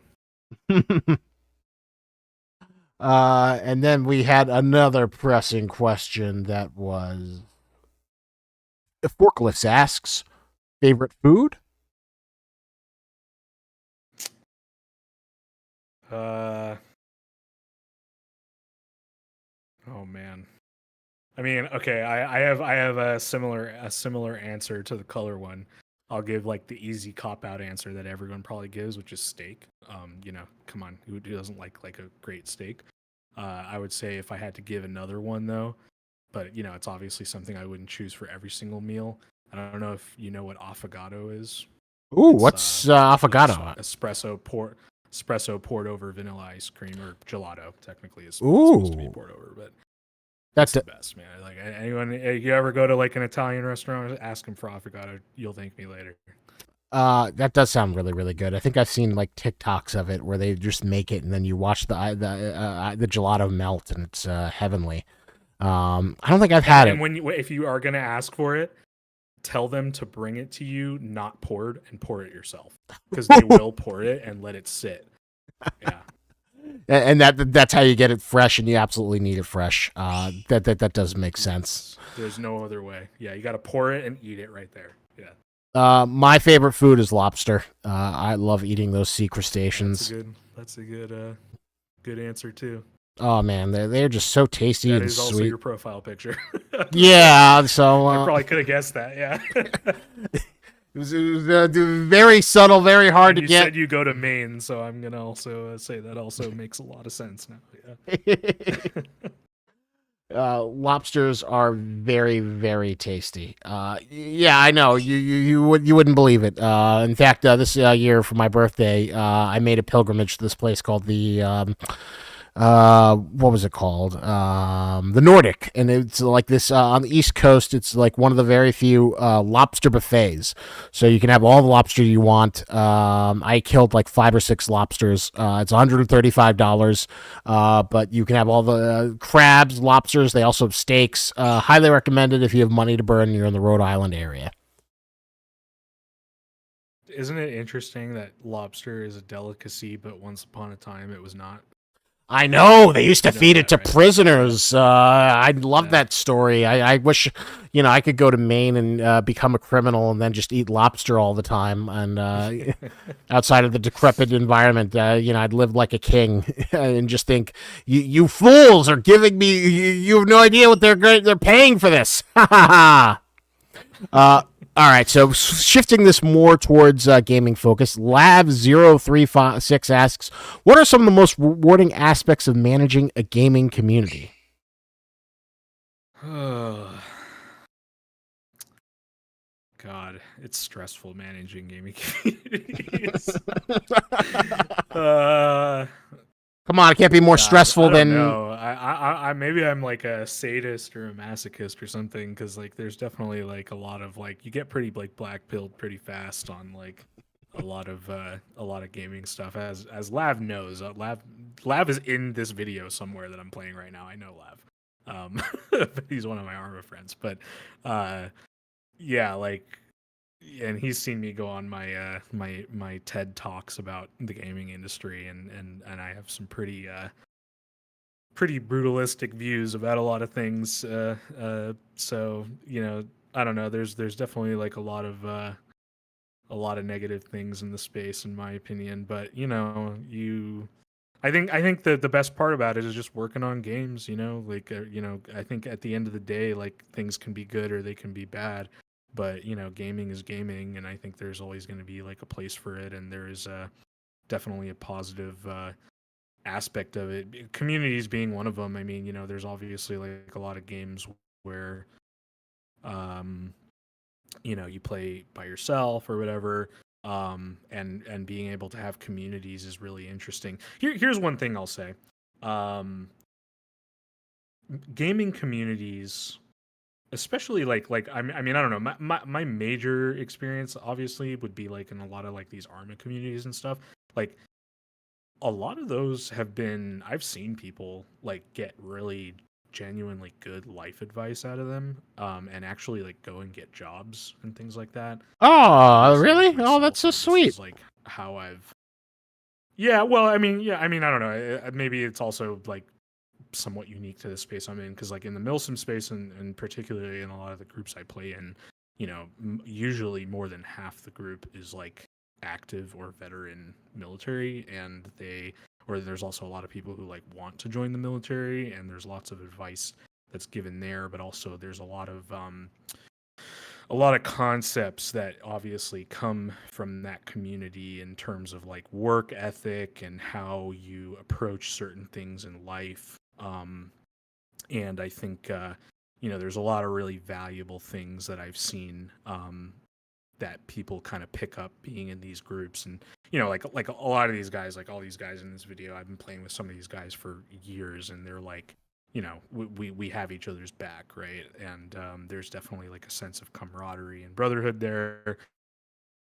I think that's definitely something really special about working in gaming communities. If you can really kind of get involved in that context, there is definitely real value to be had. It's not just, I mean, for some people, gaming is just like blowing off steam, and that's kind of the end of it, right? But anyone who kind of gets into these more hardcore communities, be it Arma or a hardcore like role playing group or anything like that, people who they invest a lot of really like blood, sweat, and tears into these communities, and playing these games together, and going the distance with one another. Like there's definitely a lot of value that can be derived out of that, right?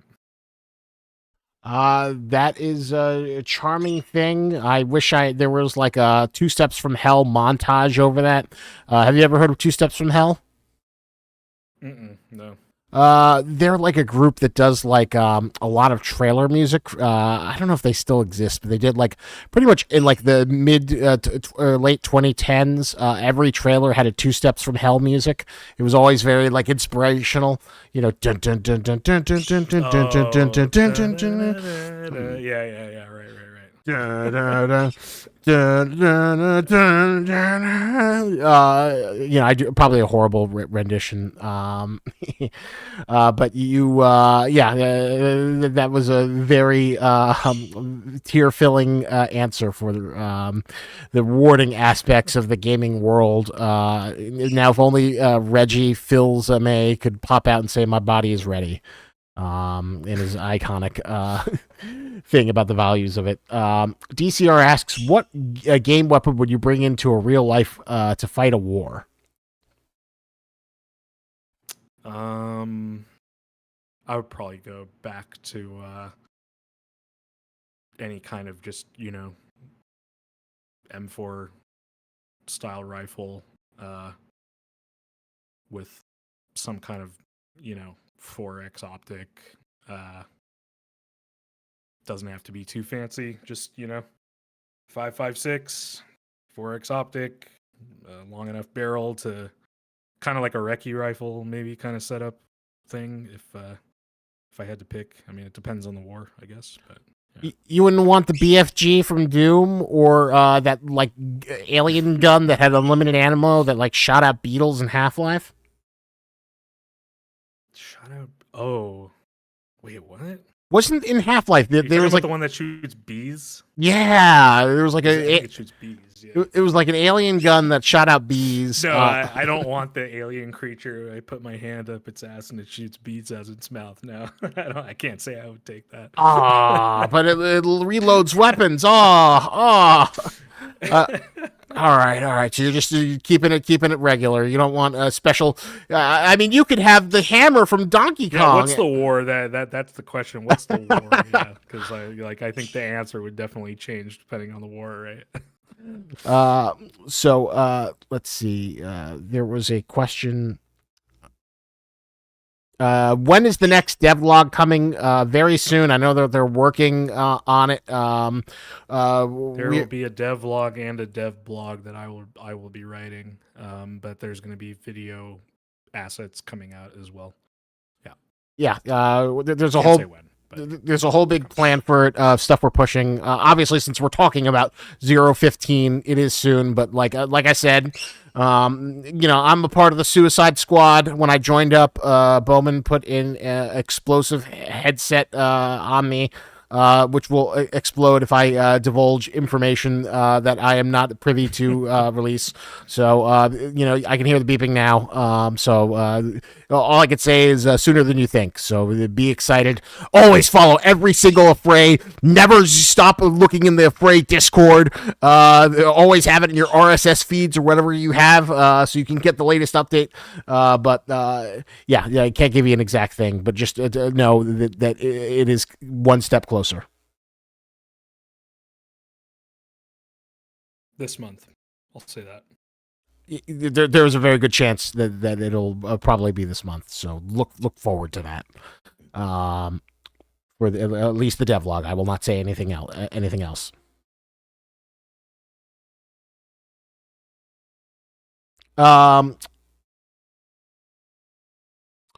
What? All right. Asks, just died on Wave Survival community events. So Nick's Alpha, we probably will try and figure out a way to do a community event around Wave Survival. I think, this is actually a good question for you, Goomes. Wave Survival always had this glitch where a zombie would spawn outside of bounds of the map, so then you'd get stuck. So hypothetically, as your role as a community manager, how would you go about getting the team to fix this or prioritizing it? Bug report. Because I'll tell you what I do with those bug reports is I do read all those bug reports and I work with QA on a spreadsheet and I post every single. This is why I opened the forums up as well, and I worked with him on that. To basically, I have like a spreadsheet that I look at with the head of QA, and anytime one of you guys post something in there, I like log it in the spreadsheet, and then it gets put on QA's radar. So I would definitely call that. I would consider that a bug. I would consider that if it's preventing waves from actually happening and the game mode is effectively broken, I would call that a game-breaking bug. And then that will be like on their list of QA items that they think or know they have to get to before or for certain updates. I can obviously never guarantee that every bug is going to get fixed by each next update, right? It depends on the bug, but yeah. Good overview. Marcos Alvarez asks, will you add UIU operatives as a joke or like actually? So you might need to clarify, Marcos. Do you mean individual people? Because I know in the SCP canon, the UIU is kind of like a joke. They're kind of like pretenders. Nobody takes them seriously. I think in the game world, we take them seriously. This is probably the coolest the UIU have ever been. I guess what do you think of the UIU, Goomes, in terms of how factions are portrayed in these tactical simulation games? You guys are going to have to catch me up on all that stuff because, again, I'm not a big SCP guy. I'm learning still what all of them are and how they kind of fit into the world and what they stand for and all that kind of stuff. So I'm definitely not the best guy to ask just yet. Educate me later on that stuff. FBI's version of the SCP. Okay, and I mean, I think you have to ask me the question again then, if how they, because I also don't really know will you add UI? Will you add UIU operatives as a joke or actually? I mean, I think you technically already play as UIU Didn't operatives. didn't like Trey say that that's not happening, or I don't know. I'm pretty sure Trey gave an answer for that, so I would defer to whatever that was. I don't know. I think one of the guys in here probably knows what I'm talking about because I've seen you guys link to it like a million times. So Yeah, because I think you technically play as the UIU, and like so the UIU is like they're you. You play as for like 90% of the game right now. So the UIU is not a joke. They are trained operatives who maybe are a little bit in over their head, but they're doing the best. They're the best hope we have. Dynasty asks, "What's your favorite game of all time, Goomes?" ooh, I would have to say the first Deus Ex. For sure. Oh, That's, good like, my favorite choice. game. I'm replaying it right now, actually. GMDX mod. That's what I've been playing. That's like I love that game. Really, Deus Ex. I've not played Deus Ex, but I know it's like the golden standard of like the late 2000s Dude, PC honestly, gaming. like one of the craziest games you'll ever play. I've seen I've seen more videos about people saying how amazing Deus Ex is and how all the lore is and all the things You have to can play do. the original one though. It's like it's different. The series is like changed. Like it's like you got to play the first one. The first one is like iconic. Yeah, And there are mods and stuff out there that like make it a lot more modernized. But that one is just like, oh, it's just so good. It's like every time I play it, I'm just like, God, it's insane to me how much content that they jam packed in that game. And I just think about this kind of goes back to the earlier question about like the state of the gaming industry. They just don't make them like that anymore. Like it's one of those games where you're just like, oh, I must be coming up to the end, and it's like, no, you're actually like halfway through, and like there's like all these new areas that you have to go through and all that kind of stuff. Like it's actually crazy.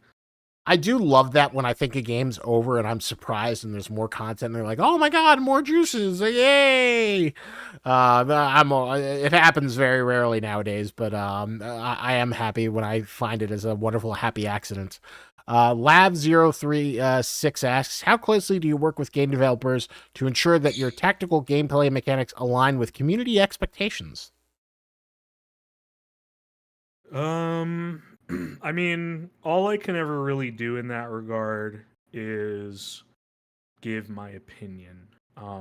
Because again, like it's always a careful balance of like what I think it needs to be, my own personal definition of like what makes a tactical shooter, and then also interpreting what other people say that they want and like understanding sometimes like what they actually mean by some of the things that they say, and also understanding like where they say they want one thing and it's like definitely not what they want. And there's also like I can't tell you how many times I've also seen like people will be like, yeah, I really don't like this thing, and then they'll kind of like stop playing the game and they'll come back like 3 or 4 months later. They're like, God, you guys really improved this. It's like, yeah, it's just so much better. It's like, yeah, we like literally did nothing, right? And it's like, people fool themselves, they trick themselves all the time. And I actually think it's something I see with a lot of games where I will see projects really spin their wheels, kind of trying to like appease the community. Like the classic is like the developer who listens to every single person who complains on Reddit, and it's like dude, like these guys are just half of them don't even own the game, right? Like they're just like literally complaining about things they saw in like a YouTube video or like things like that. So you have to really like kind of figure out a way to navigate all of that and understand like where that line is, and where do you cross it, where do you not cross it, and where do you take people at their word and where do you not. Let me go back up to his question. How closely do you work with developers to have mechanics align with community expectations? Yeah. And then obviously it's like also, yeah, like iterating on things, putting in things, and getting feedback early. So getting base systems that are looking at maybe fractional components of certain mechanics and concepts, and then adding in the next kind of layer of depth, and then getting the feedback on that once you see that something is done right. Like this is something we do like a lot with like OHD, for example, where almost everything in the game is like very, very, very early first iteration. It's like there's really no depth. It's like surface level deep. But that allows us to like look at things from those kind of bare bones nuts and bolts mechanics and kind of understand like we all want to see more depth and more complexity come to certain game mechanics, but like but the first things first is like you have to get the foundation and the structure right and all that kind of stuff. So yeah, I don't know. I would also say like that answer probably would change also depending on the mechanic too. I will say because like some things are going to be more nuanced and challenging to do in games than other things. Like I can give you a direct example of that. Um, you're talking about tactical gameplay mechanics.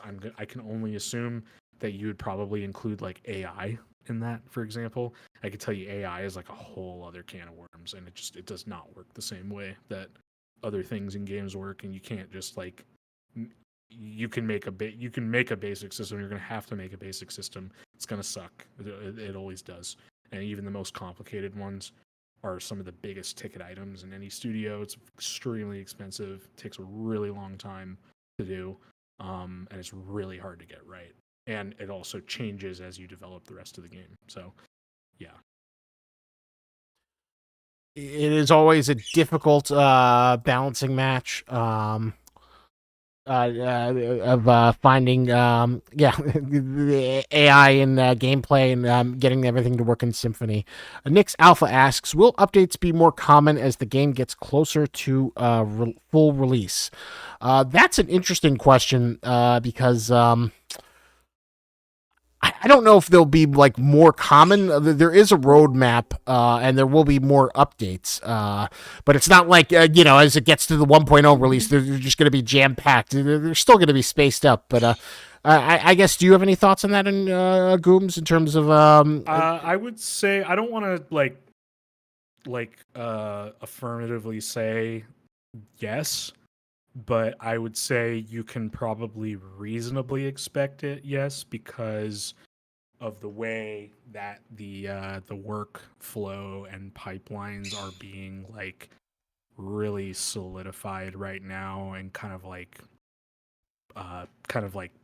peeled apart and broken down and built back up and all of that stuff. So the production pipeline from A to Z is like getting a pretty big overhaul, and that's often stuff that you guys obviously don't see. But what it typically will relate to is like kind of more consistent updates and stuff. But again, it's like with game development managers, you just never know, right? Because like you could have everything working right, and you can be completely on schedule, and you do one thing, and you're set back like 2, 3, 4 weeks, right?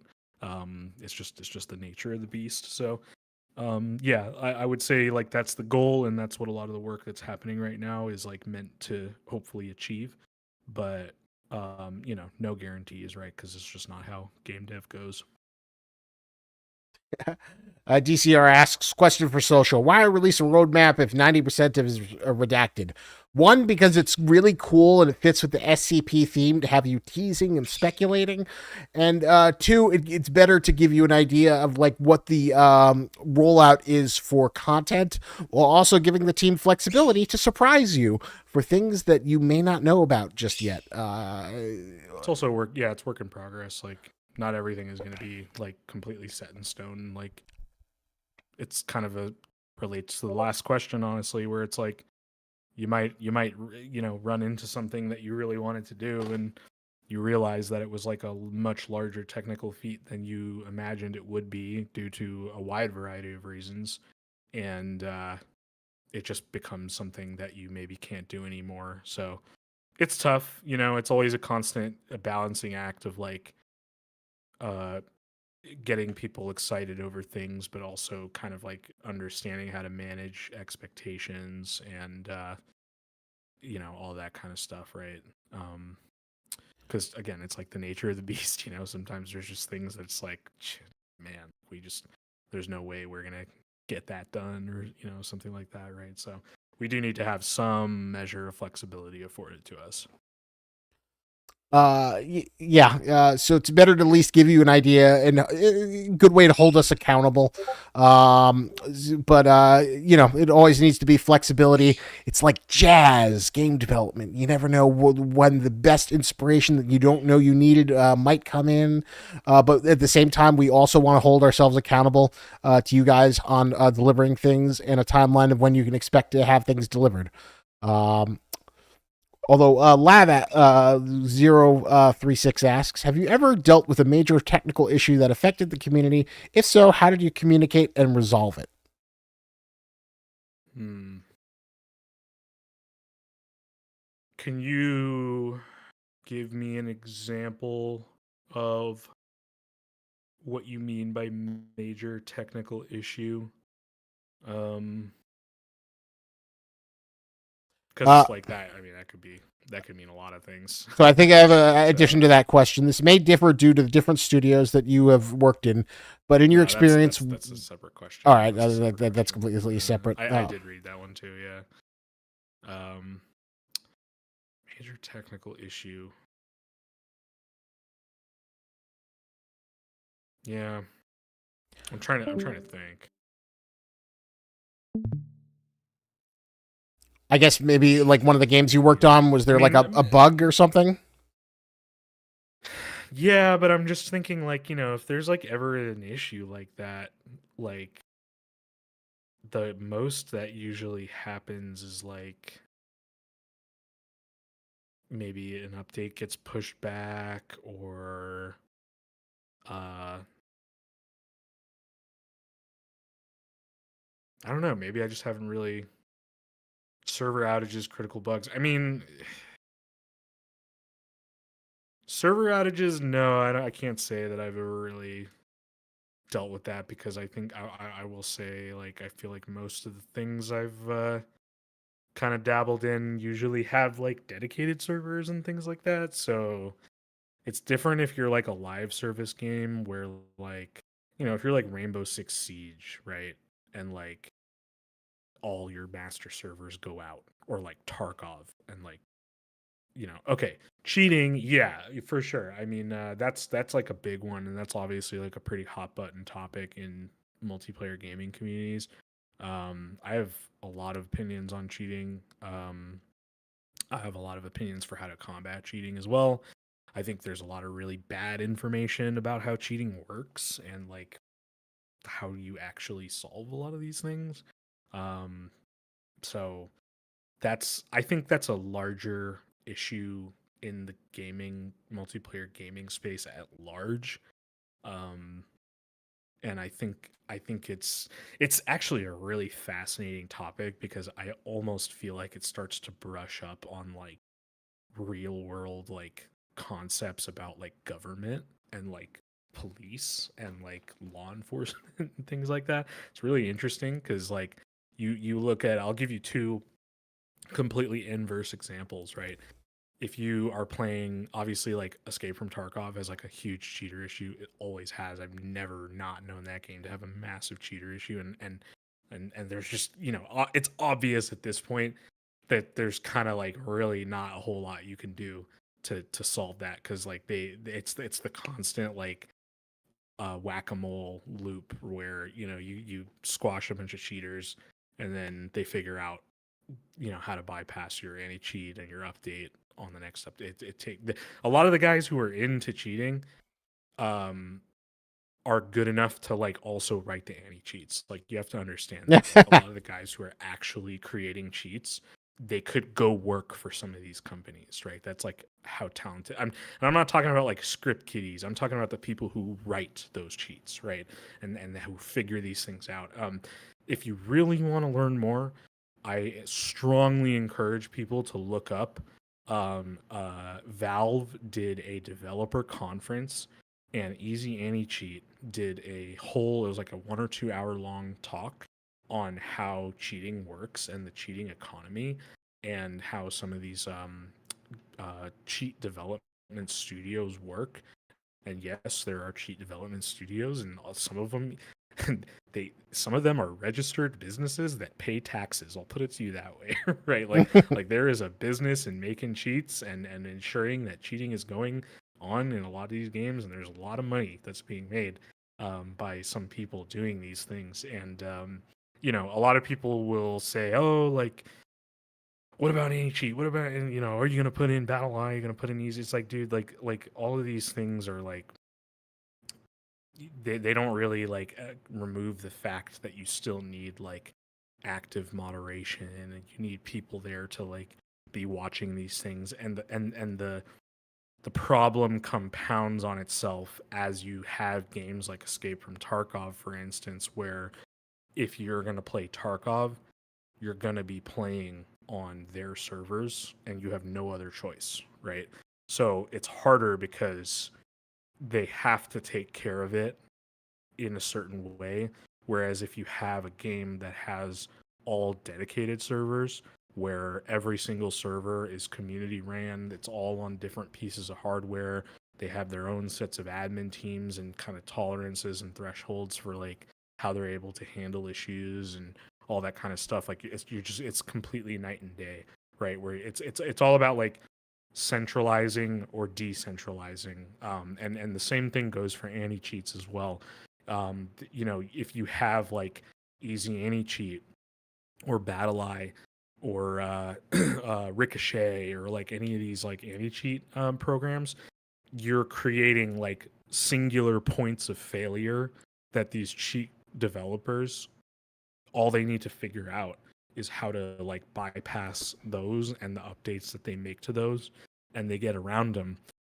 There's a big difference between that and like going back to like the Arma 2 DayZ mod days, where like a lot of people ran community servers there were a lot of servers that there was always battle eye, which Bohemia has always offered, and it's never been perfect. No anti-cheat is perfect. Out of issues that people dealt with battle eye, though, you saw programs like Infostar come about, and Infostar still exists. It's a community made anti-cheat, right? Again, it's not perfect. People figure out that source, that single point of failure, and they figure out how to exploit it and how to package the cheat in a way that they can get around it. And there's like a constant whack-a-mole fight. And then there were servers that did the same thing Infostar did, and they wrote their own anti-cheats. And I think the more that you have like different types of anti-cheats and systems, and you make all these different hoops and stuff for them to jump through, that's like the only way that you really get around it, in my opinion. Last thing I'll say on it, I know I'm kind of droning on a long time about this because it is like a really complicated topic. The last thing I'll say is another good example to look at is Rainbow Six Siege. So they actually do pretty good at combating cheaters. Obviously, it's not perfect, but just to show you like the amount of work that it takes and the type of studio that it takes to even do this, they update their game exe like multiple times a day, right? And that ensures that anytime someone makes a cheat, it's like invalidated by the end of the day, or there's like a higher likelihood that it will stop working by the end of the day because they've fundamentally changed something that they now have to go and like change something in their cheat or whatever. That is hard to do. It's very hard to have a production pipeline, but like it's Ubisoft, right? Like they have all the money in the world to do this. They can afford to do that. A lot of games, even Tarkov, right? They can't afford to do that. That's like a huge investment. There's entire teams that are invested in creating that whole pipeline and automating it and having new updates coming out so frequently and all that kind of stuff, right? So yeah, it's not even about having like a big update. It's literally just about updating something that like breaks the chain for some of these cheats, and then they have to go figure out how to like relink that and things like that. It's not even about that, but like having to play that game all alongside having a development team, making new content, making new mechanics, running the servers, putting on events. Like, there's so many moving parts that are happening there, and it's like, yeah, it's, I don't know, it's an interesting. We could have a whole different meeting on cheating. There's so much we could talk about there. Yeah, it's really complicated. I can imagine. Bobcat Power asks, social, when's the next movie night? Good question. Have a lot of events for a lot of people who are going to showcase different aspects that they're doing for the 0.15 update. I will try and get a movie night before the end of the month. I have a few ideas of things I want to go for, so look forward to it. Thank you for asking. I like doing movie nights, and the fact that you are requesting it means that I will double my efforts to make sure one comes sooner than later. So I'll see what I can do to get that situated and started up. Dr. Dr. Shadow asks, are there any particular trends among the community that really bugs you?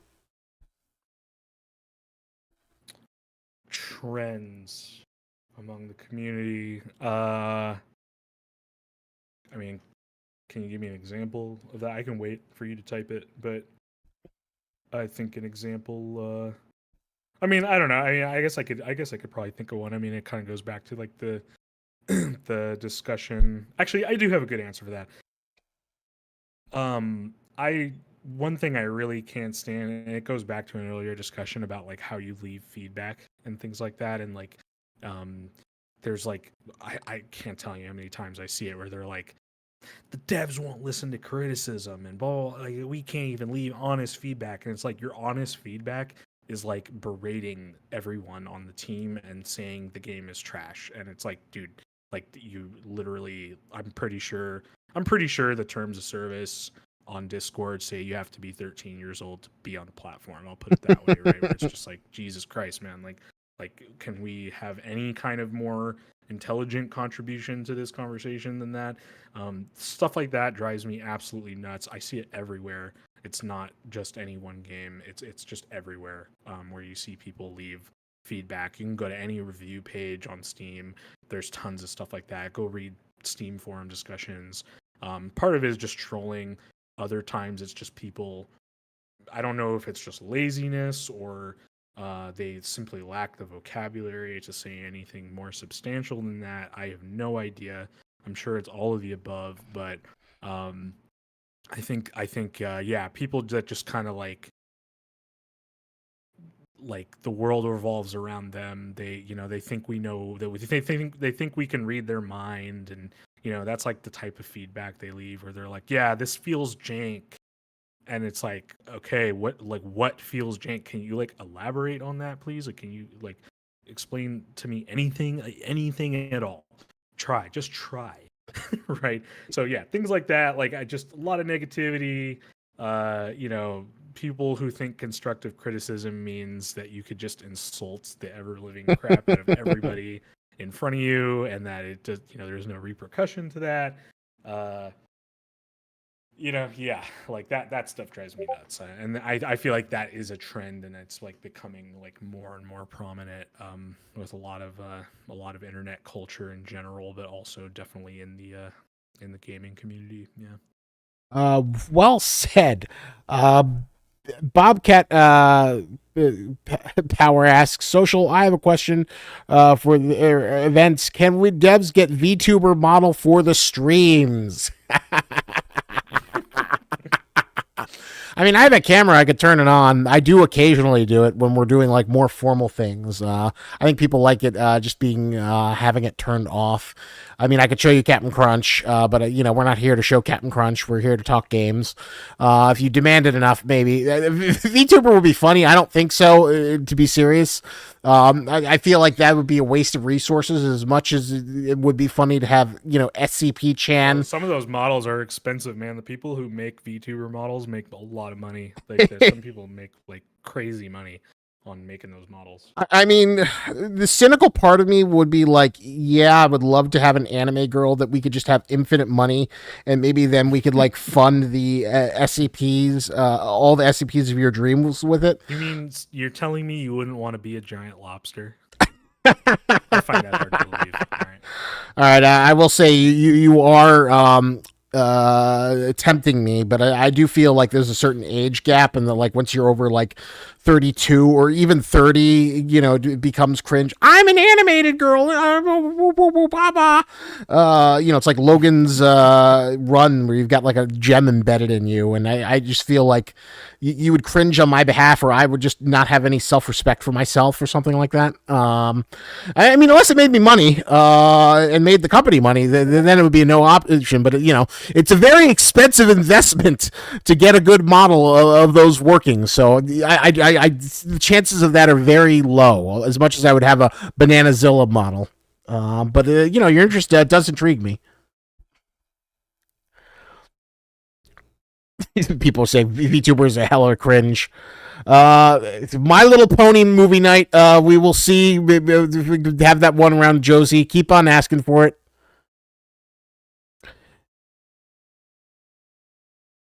And there was another really good question back up here for you. Yes. Lav036 asks, how do you determine the most effective way to allocate resources, time, budget, personnel within your organization? Oh, I wish we had Gabriel Myers here to talk about that. That's kind of his area of expertise. He did come for a stream once. Yeah. I'm sure I'll get him at one point again when he's not. The poor guy is like just meetings up in the end of the day. I have a tremendous amount of admiration for him, just because the poor guy moves mountains and then he wakes up the next day. In meetings, yeah. He's in a meeting, yeah.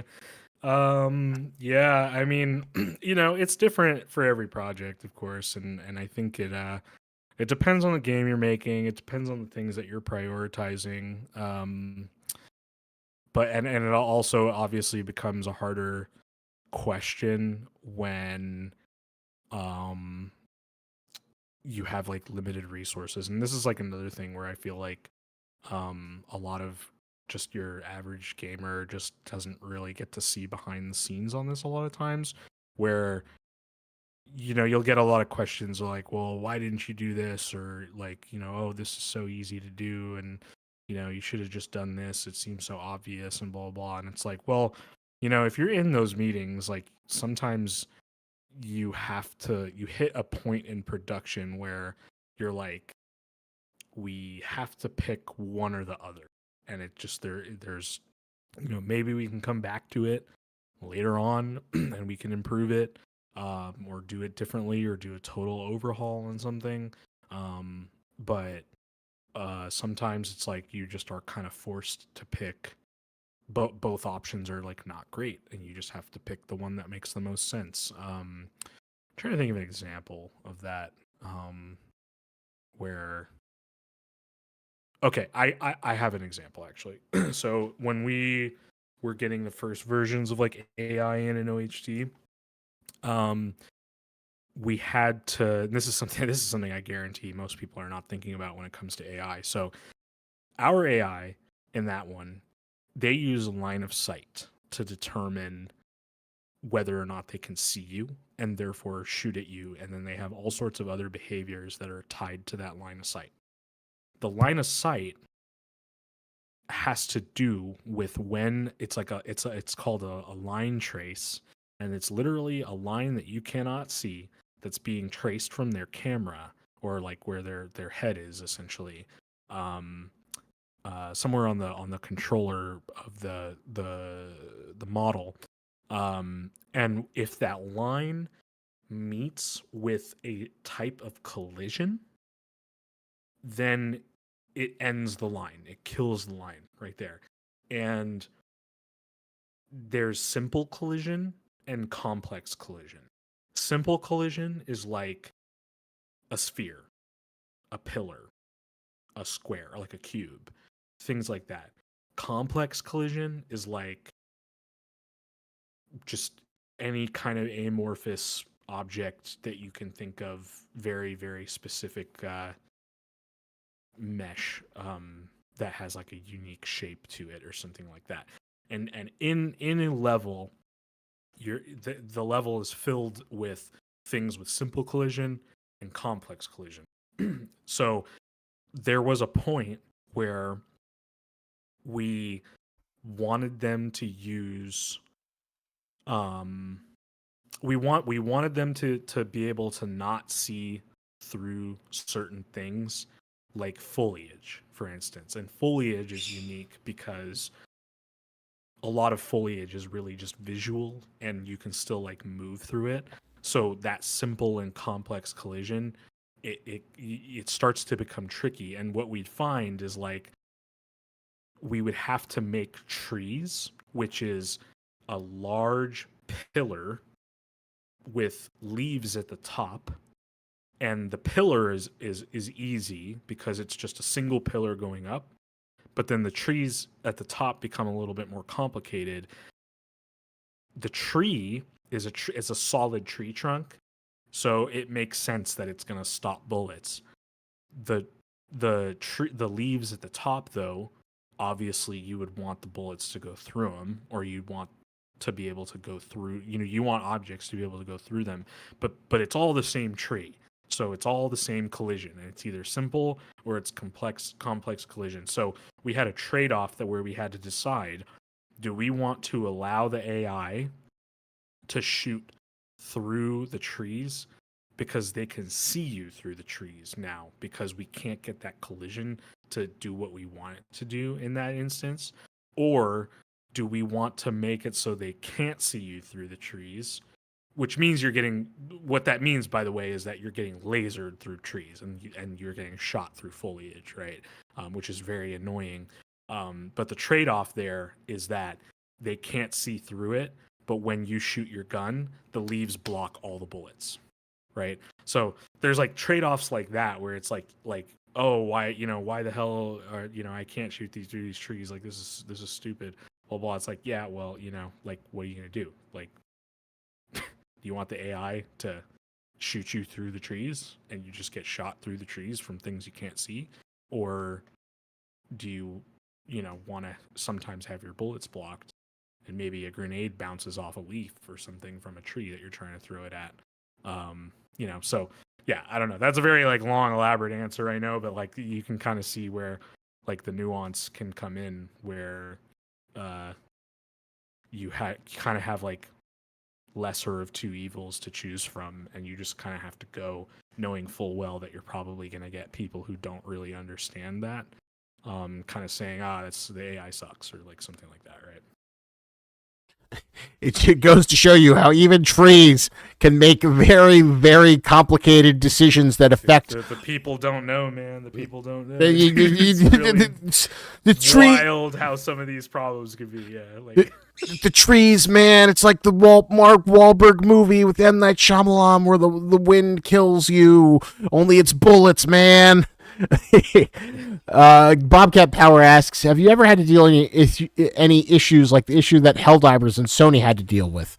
So I think he's referring to that. I've never worked on a live service game, so I'm assuming you mean something live service related, or did you think it was something? My guess, it could be something else. You might need to elaborate. My guess is if like they made like a big decision that was tremendously unpopular, like that thing where you need to have a Sony account to play it on PC that everyone hated, that kind of like caused the player base. I've never really worked on anything like that, so probably not. Everything I've ever really worked on is like indie, really, for the most part. Trying to think, pretty much everything I've ever worked on is indie in some way, shape, or form, or at least the time that I did work with them on it, they were a lot more fledgling studio. So yeah, nothing like that, nothing like super controversial like that. Yeah. Cal and stuff was also trying to encourage me. 90% of VTubers are like 35. But that's probably true. They're also all men. Yeah. Well, I'll just say this much: I don't think my voice is kawaii enough to like. I know there are male VTubers who are successful, but I don't know if voice changers, dude. And now the AI voice changers coming out, you would never know. Oh my god, I need to get my hands on one of those. There you go. I'm gonna get a James Gandolfini voice changer. I'm gonna just the Tony Soprano returns as a VTuber. An issue I feel that occurs during these Q&As is that the community doesn't often ask questions relevant that can be answered by the people answering. That's the nature of the beast. I wish I could magically transport you being available when I have the people being available, but I can't like magically make Trey or Bowman appear, and I can't magically make you appear when I have them on. I don't know. Goomes, as a professional community manager, what would you do to fix this issue to have the people who want to answer the questions at the right place for the people? You have multiple meetings and you give them their time slot. And if you want to, we have the one with the sound and audio guy coming up. You want to ask questions about sound and audio, go to that one. Yeah. And maybe just more meetings, I guess. But, it's like, I don't know. You can only use so many of them, right? But that's like what I'm here for is I try to have a wide berth of knowledge to try to answer as much as I can. But obviously there's going to be stuff that I'm just not capable of answering. So. Yeah, that is the sort of nature of the beast. I could just do my best to let you know on socials, and of course, I say obsessively stalk all our socials at all hours of the day, so you don't miss anything. Lav36 asks, from your perspective, how have microtransactions influenced the sense of fairness and competitiveness in tactical games? Well, I mean, microtransactions are kind of like, they're not new, but they're also still kind of like in their infancy, I feel like. Like, I'm trying to think back, like, some of the earliest, like, quote unquote microtransactions that I can think of. I mean, I think the obvious one that most people are going to probably reference is the horse armor in Oblivion. That's going to probably be like the first thing people will reference as like a microtransaction. I see that as being way less consequential than some of the other ones. Like I would probably look back to like I don't know, some of you guys might remember um Battlefield 3 Premium Edition, right? Where you get to skip the queue and you get like all of the DLC and like you get the gold, you get like different dog tags and all that kind of stuff. But it was kind of funny because like everyone had premium, so they like there was no like beating the queue because everyone had premium and like it was just you went from one queue to another queue kind of thing. But like then they went from there, and EA went pretty aggressively in the direction of like loot boxes, and there was a lot of court cases over that that they lost, and now you don't really see loot boxes these days due to like gambling laws in certain areas and things like that. Then Fortnite came along, and they did the season pass or battle pass, right? And a lot of that seems to be kind of like the status quo at the moment, is like some version of like a battle pass, season pass, things like that. Some of them are done well, some of them aren't. I don't like inherently have any issues with like battle passes. I think battle passes are like weird when they just don't fit the game. Mm. Like I thought like the battle passes for like Modern Warfare 2019 were fine. I didn't have any problems with those. In fact, I went through many seasons of those myself, and I never really had a problem with them. All the things I really wanted to unlock from them, they gave you means to through challenges and achievements and stuff to get after the season passed and all that. So it was fine. So yeah, I don't know. I feel like that was like a pretty good example of like microtransactions that didn't really impact anything in a negative way. Now, I think that has changed in the topic of Call of Duty because there is stuff that I don't know if it's like technically proven. I 100% believe that it's a thing. People will talk about like SBMM, skill-based matchmaking, but really I'm pretty sure it's not skill-based matchmaking. It's called EOMM, which is like engagement-oriented matchmaking. and they will do things like put you in a lobby with a guy who just bought a skin, and then they'll use the SBMM system to put him with players that are way below his skill level.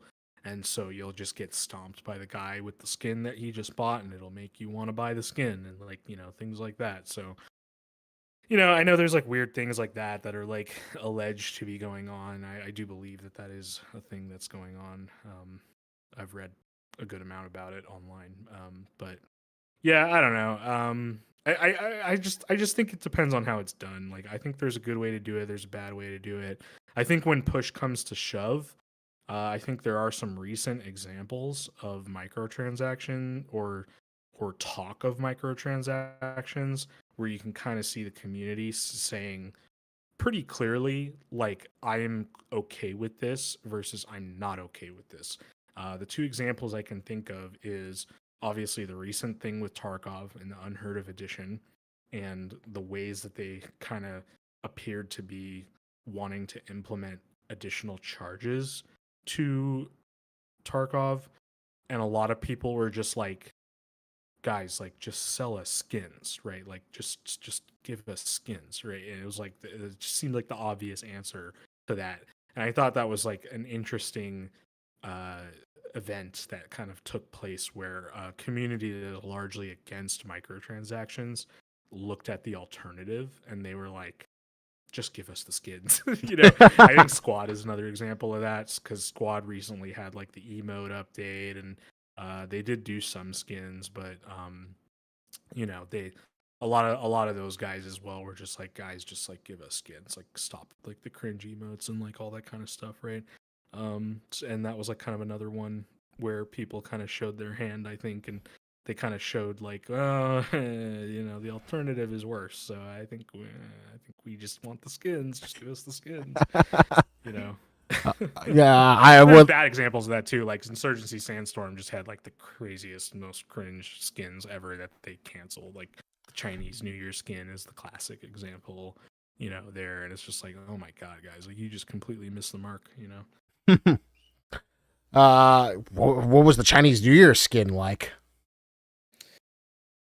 It just looked like he was wrapped in like red, and the with those gold coins with the hole cut out in the center. Like, it just looked really weird. Like, it was just, yeah. If you just Google like Chinese New Year's sandstorm skins, you'll find it, and you'll probably think it's not real. It's real.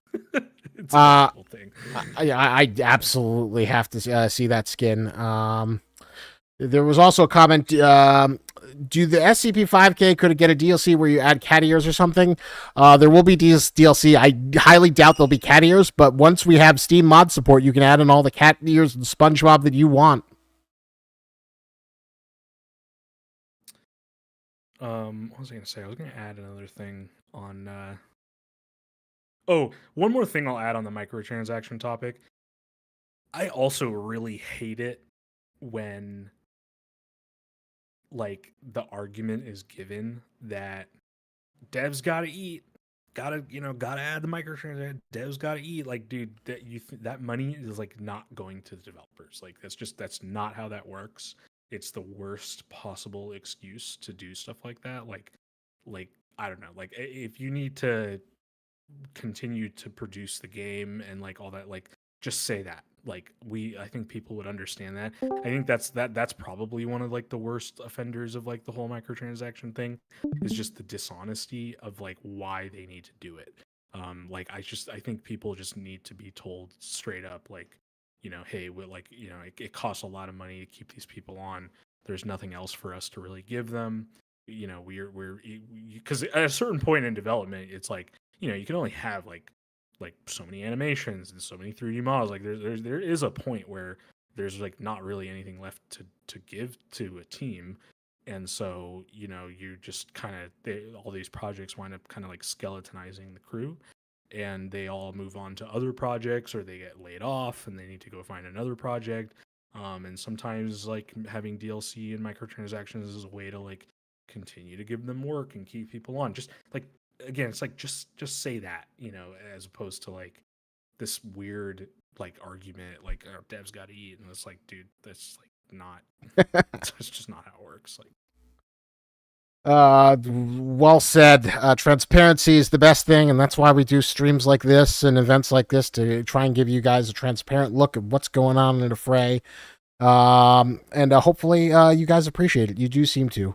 Lav asks, what are your recommendations for fostering innovation within the community and development teams? take risks. That's like my big one that I'll die on that hill. I think there's way too little innovation because people aren't taking risks. They want to appeal to a mass audience, which I understand. I just think it's completely backwards. I think you're putting the cart in front of the horse. I think that your hardcore crowd is extremely important, and I think that they do need to be considered with a lot of the things that are done. I think that I think this is just where you see so many projects kind of flop, and they just kind of feel just so uninspired and well, we've seen that already. It's okay. Wow, another arena shooter. Oh, X Battlefield devs make this game. It's like, dude, Jesus Christ. It's like, all these like cartoony, like, it's just there's just like zero soul, zero inspiration. They're not taking any kind of risks. They just want to go the safe route, and they want to appeal to these mass audiences. Like, I get it. I think there's like obviously different levels of projects. Like, again, it kind of goes back to the transparency and the honesty argument, where it's like, if you're just making a game that you want to sell me and I'm going to play it and then never play it again after like 10 hours, like just say that, right? Like don't try to make it this whole grand event where everyone's going to rally behind it, and like you're just going to have this thriving community playing this like soulless, uninspired game that reinvents the wheel at every waking opportunity that they have. Like, I don't know. I think to answer that question about fostering innovation, you got to take risks. It's all about risks. That's why you see games like Tarkov take off and give birth to like an entirely new genre, and that's like the extraction shooter stuff. And that's also, I think, consequentially why you see DMZ and like what was the one that Hazard Zone in Battlefield. That's why those failed, right? Because they just didn't understand it, and they didn't want to take the risk. They included all of the very surface level things that they see from a game like Tarkov, and they think that's all it takes. And it's like, no, you guys are like, just you went 10% of the way there, and you did not come all the way through. So we have another question from Bobcat Power, who asks, do you like community of SCP-5K or no? And also for the people I see that there's a lot of aggression for Bobcat Power about his liking microtransactions. Try and be nice to him and not threaten him with imaginary C4. I know it's all play and jest, but people are entitled to their different opinions on how they enjoy games. So please be civil. But do you like the community of SCP-5K or no? Yeah, I mean, I'm still learning about the community, so I've only been doing it for like a month and really getting involved. Like, all of my experience with 5K prior was all like the internal dev team, and I never really interacted with the community at all.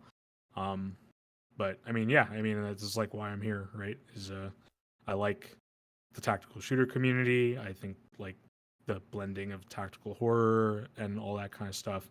I'm very interested in moving these genres forward, and I like to get involved with the community. Yeah, can't see that for every single person. Obviously, there's like a lot of trolls and all that kind of stuff out there, right? But that's every community, honestly. Like, a lot of gaming communities have so many similarities, and it doesn't really matter what the genre is. But you have different like ratios and balances of that depending on where you go, right? So X Dreeper asks, You W or an L? yes. You're a W. Okay. There you go. W. Spam W's in the chat. Woo. Let's get Kai Sennett to play SCP. Oh my God, I would die if we could get that. I mean, it's not impossible. KSI did play SCP 5K. Oh my God, can you imagine that? He like loads up in tactical gear, makes his like space, because like he's been going wild for his streams doing those have been pretty funny. Yeah. I've caught a little bit of those, yeah. Yes, Flocko Cats. KSI has played it. Go type in SCP-5K KSI. You can see him play it with his brother, Deji. I wish I could say I was responsible for making that happen, but it was before my time in a fray. Hopefully, he'll play it again. But let me see, SCP-5K, and I will link you the video. I think it is one of the proudest achievements. The funny thing is that, like, most of the people at a fray aren't as terminally online as I am in particular.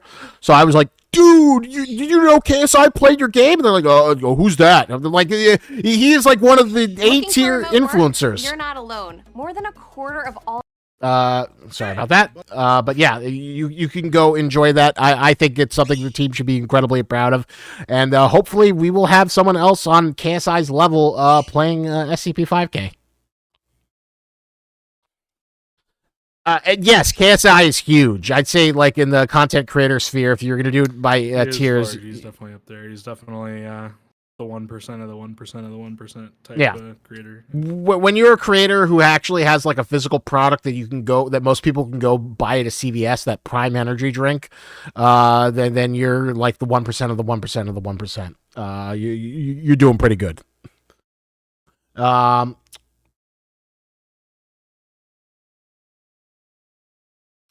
So Lav has another astute question. Stop me if I mentioned this before, but what role does community engagement play in your experiences, the development process, and how do you manage it? Damn, Lav, what am I doing your homework for you or something right now? What role does community engagement play play your experience of development process? I would say that, again, it like depends on the project, but you know, I think the best projects have high community engagement. There's obviously ones that are out there that have no community engagement and they're still popular. I do think it's important, particularly in the indie space. I think you see a lot less of it in like AAA. It's like way back at the beginning of this event we're doing. You know, we were talking about like getting into community management, and you know, one of the things I was thinking about is like, does anyone here know who the community manager for Battlefield is? Like, I don't. You know, like a lot of these people are kind of like faceless, nameless people, and I don't really feel like there's much community engagement there at all. They clearly don't really need it. I mean, you could probably argue that they do need it, of course, but obviously, you know, people still swipe their card, so it is what it is, I guess. Depends on your priority. In your experiences, and how do you manage it? Yeah, so I mean, that just goes back to like, you know, being active in the community, reading the feedback that people are leaving, and then just kind of getting like a sense of the community pulse and understanding what the landscape is. Because, you know, it's like, I was just talking to one of the other guys in the team the other day about, you know, you can kind of like brainstorm all of these ideas, and you kind of come up with this like perfect ideal idea that you think is like, you know, the best possible thing.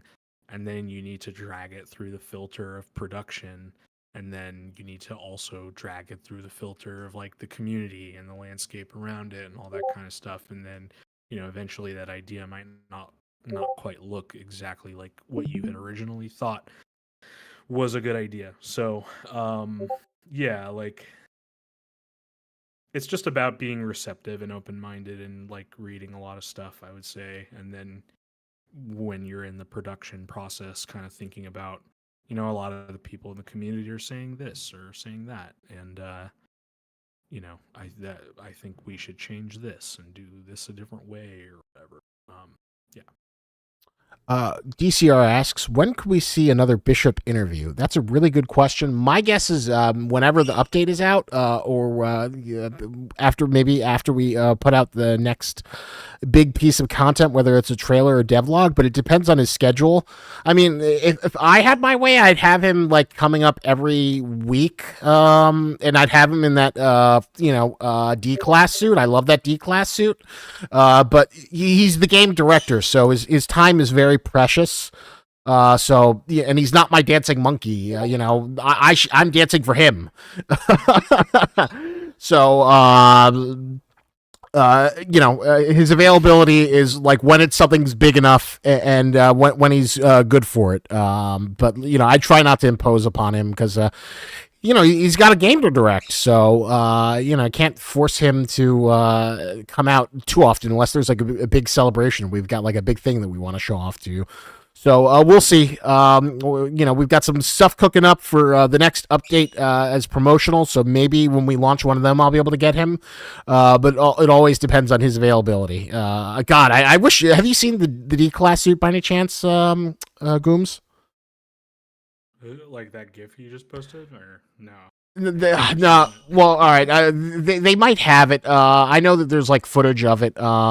So they've got this really awesome hand tailored version of like the D-class enemy from SCP-5K, and it's actually in a really cool, really impressive suit. But and they brought it to GDC, and Trey has worn it in events. It's really cool, but it's kind of miserable to wear. It's the ultimate marketing tool. I wish we could use it more, but sadly, it's only tailored to him. Like if they sent it to me and I just went around to game conferences, I don't think it would fit me because I'm a bigger boy than Trey. Trey's a little bit more leaner than me, but it's an amazing suit. I hope we get more of them. And my dream is to like get 4 or 5 people at like a PAX dressed in the D-class suit, and then just go around like look menacing at like people and watch people flip out when they see them. But yeah, they're amazing. You'll see them. And when are you going to bring back Anders? At some point soon. He'll come back. But I like to have a sortation. Like I like to make sure get people who haven't been on before, show off new things. But believe me, I love all the people I bring on. I just try not to force them to trot out on stage too often. I like to have it a rotation. So, as they say at the end of every Marvel movie that they know is going to make $1 billion, Thor will return. Iron Man will return. Robert Downey Jr. will return as Doomsday. Anders will return.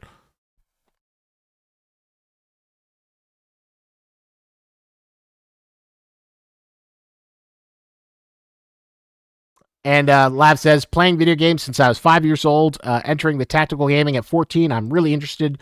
Knowing you and your experiences and knowing Karma gives me a lot of enthusiasm. So that is a nice, warm world. Nice. And apparently Callan Stuff has an interesting VTuber model that he got in 5K. That is impressive. Let's do final questions, last 10 minutes. All right. Yeah, we've been going for nearly 3 hours. Thank you so much, Goomes, for being a part of this and hanging out. I hope you had a good time. It seems like people definitely enjoyed picking your brain. We'll do more of these, too. We can definitely do more of these. Oh, yeah. We definitely will. Definitely would love to experiment with a format with like a call-in. We did one with Bowman that I liked a lot. I definitely want to bring that in. So, Goomes will return. Insert Marvel music. Heroic jangle. These are always fun to have. But yes, it is the lightning round. It is, we got the Sunday scaries. We all got to go get ready for the week as Sunday ends up closing up. But get in your pressing tactical questions now for these last 10 minutes. What do you have? Throw them out here. Goomes will answer. Let him pick his brain about the state of tactical gaming in general, managing communities. You have his presence right now for your pleasure and your education. Take advantage of it. Bananas are good. Banana bread is good too. Banana bread is That's really what you tasty. make when they go old. What movie do you think should be in the movie night? I will give you What some. have you guys watched before? So we've all right. So we've had several movie nights. I usually like to do a theme. So we've had The Thing. We've had. Did we do Men in Black yet? I don't think we did Men in Black yet. It's good. We did Independence Day. We did The Ruins. We did 30 Days of Night. We did some SCP short films. We did Overlord. My favorite one that we did is we actually got a filmmaker who did the anti-memetics division to actually do some interviews while we were watching the There Is No Anti-Memetics Division short film series he did. And he actually... It was fantastic. He recorded a segment for it. There's something like that I'm trying to work on. I need to start bugging the guy. Pacific Rim. We also did Pacific Rim. So we try and go for genre films that are kind of like SCP-like, that feel like they could inspired SCP stories. That kind of fit the themes of the game, because SCP people like sci-fi stories. They like horror stories. So the one, I'll give you a few ideas that I've been thinking about for the future. You might see It Follows or the Smile movie. I think those are very SCP-like. So that might. Oh my God! Yeah, we have not done Alien yet. We need to do an Alien night. Thinking about Alien, yeah, the original Alien, of course, yeah. Oh man, as a fan of the tactical community, you don't like Aliens more than Alien? Wait, what? I'm talking about the original. I know. The original with Sigourney Weaver. But what about the sequel, the James Cameron sequel, Aliens? Dude, I'd have to like see a trailer for that. I like always get all the names like mixed up because they're so similar. Well, it's confusing because the Alien is just Alien, and then the Alien is with an S. But I'll give you a clue. It's the one with all the iconic lines. Game over, man. Game over. With the Space Marines, the Colonial Marines. Yeah. They've got it's every. That's a favorite. Every video game has been stealing from Aliens for like decades. Oh God, yeah, The Mist. That's one of Bowman's favorites. That's one we got to do. The Mist is good. I like The Mist. Yeah. The Mist is fantastic. The Half-Life 1 was loosely based off that story. Operation Arrowhead. Stephen King novel. Yeah. That was also The Mist is really good. And what was someone comment? Killer Clowns from Outer Space. Yeah, I think so. And there is a new Alien movie coming out, which I hope is good. I love all the promo material that I've seen from it, so I'll be there day one. I hope it's good. All it needs to do is have some good set pieces. So the bar's pretty low. We don't get many good Alien movies, so fingers crossed that is as good as I'm hoping it will be. Any other questions outside of movies? There will be more movie nights. I'm just trying to find a bit easier way to download movies since the way I'm doing now is kind of very time consuming. So I need to find a little bit of a easier way to get them. But I do like the movie night. But yes, come on, gaming questions. Or unless you want to ask Goomes what his favorite movie is. Goomes, what if you had to program a movie night? What would you pick? Never played Terraria. Oh, I was answering that question. All right. I mean, I don't know. I don't know what I would pick, honestly. I'm blanking. I never played Terraria, but you know what game I do like that's really similar is Dwarf Fortress. The one that it's obviously really, really old, but they just did a whole like re-release on Steam. Dwarf Fortress is amazing. It's like crack. It's so good. I hear Dwarf Fortress is like one of the most legendary games. It's just so many variables. It is. Yeah, it really is. Yeah, the interviews with the guys who made it are really, really interesting too. Listening to them talk about the process of having to make that game. Just out of curiosity, are you a fan? Why is it $30? It's because it was free for like 25 years, and they were like, all right. They like completely overhauled it from the ASCII art style, and they had like a whole art style created for it, so it has like a visual one, and then they released it for money. I think they deserve to charge $30 for it. I think that's like a really exceptional game, and I think it's worth more than 30, to be honest. It's a stellar example. Just out of curiosity, any favorite tactical games? If you had to put like your Mount Rushmore of the sim. Man, I have a love-hate relationship with Arma, obviously. It's like the game I have the most hours in. I have like, I don't know, 3,700, 3,800 hours in it. I kind of hate it though, but I don't know, it is what it is. A good example of the community really making it for me. King of the Hill is okay. I mean, it's not what I like to play. When I play Arma, I'm at the point now where I don't fire up the game unless it's for the stuff I do with my unit and stuff. I don't I just don't play anything else in Arma. I don't like the game enough to. I love all of the stuff that's like outside of the game, like the unit and the community and all of that kind of stuff, the teamwork. Yeah, I played lots of survival games. They're all I mean, I would say like my top survival games would probably have to be like a good stalker mod pack, would be it Gamma or Misery or Radiophobia or something like that.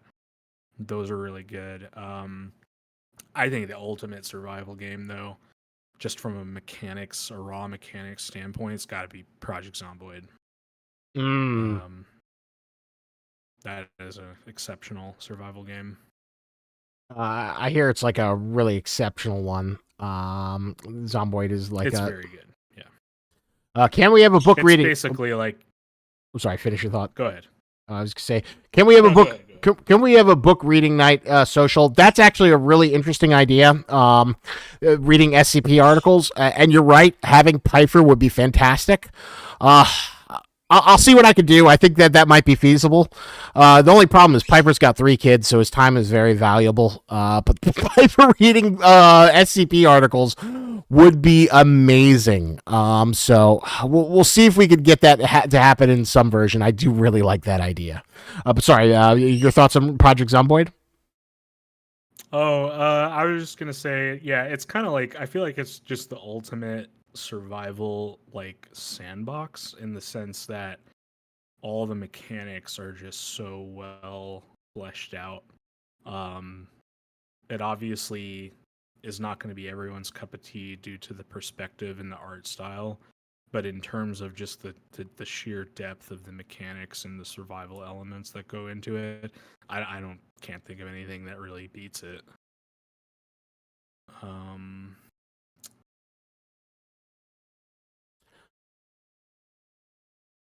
I'm not really into, just to answer Flock's question, I don't really like just straight horror games. For me, Resident Evil. There's got to be something else to it. Either Dead Space or Resident Evil 4. I love the Dead Space series, and I love the gameplay of Resident Evil 4, even though it killed Resident Evil. But yeah, I'm always a huge fan. Like watching people play Resident Evil. Don't care for actually playing it. I'm surprised. Play it. But yeah, I can understand. Alien Isolation is pretty good. Yeah, I mean, Alien Isolation though, kind of like, I always wanted it to like be a little more like combat oriented though. Like, it doesn't have to be like action, but like, yeah, GTFO is okay. It's a good game, but it's just a little too like rigid. Like, I feel like you're pinned by some of the mechanics so much that like you can't do some of the things that you want to do.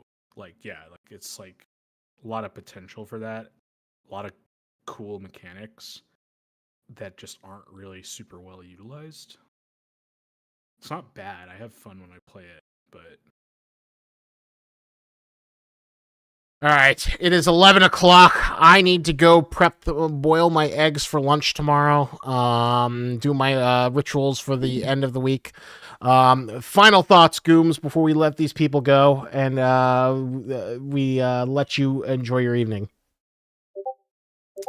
Oh, not much. I mean, this was fun. I'm looking forward to doing more of them, and I think what I was also planning on when the update comes out, I want to definitely like play with people and play through the campaign and chat more about the game. And I'm down to do more of these discussions as well. Yeah, so just looking forward to it. Was fun and looking forward to doing more things like this. So there you have it. Thank you for coming out with us. It was a pleasure hosting you, Goomes. I'm sure we'll be doing many more in the future. For a date for the next movie night, I'll see if I can do it within maybe this weekend, at least next weekend by the latest. I will try and get a date for you. I just want to make sure that all the other events that we have coming are advertised and lined up, and make sure that you sign up for them. We have a few coming this week that I've yet to announce, but I have permission to announce it. You'll see those soon. This was a pleasure, and I look forward to hopefully seeing you guys in the next one. Cool. Thanks, guys. All right. And with that, thank you for coming. Take it easy. Yep. Later, guys. See ya.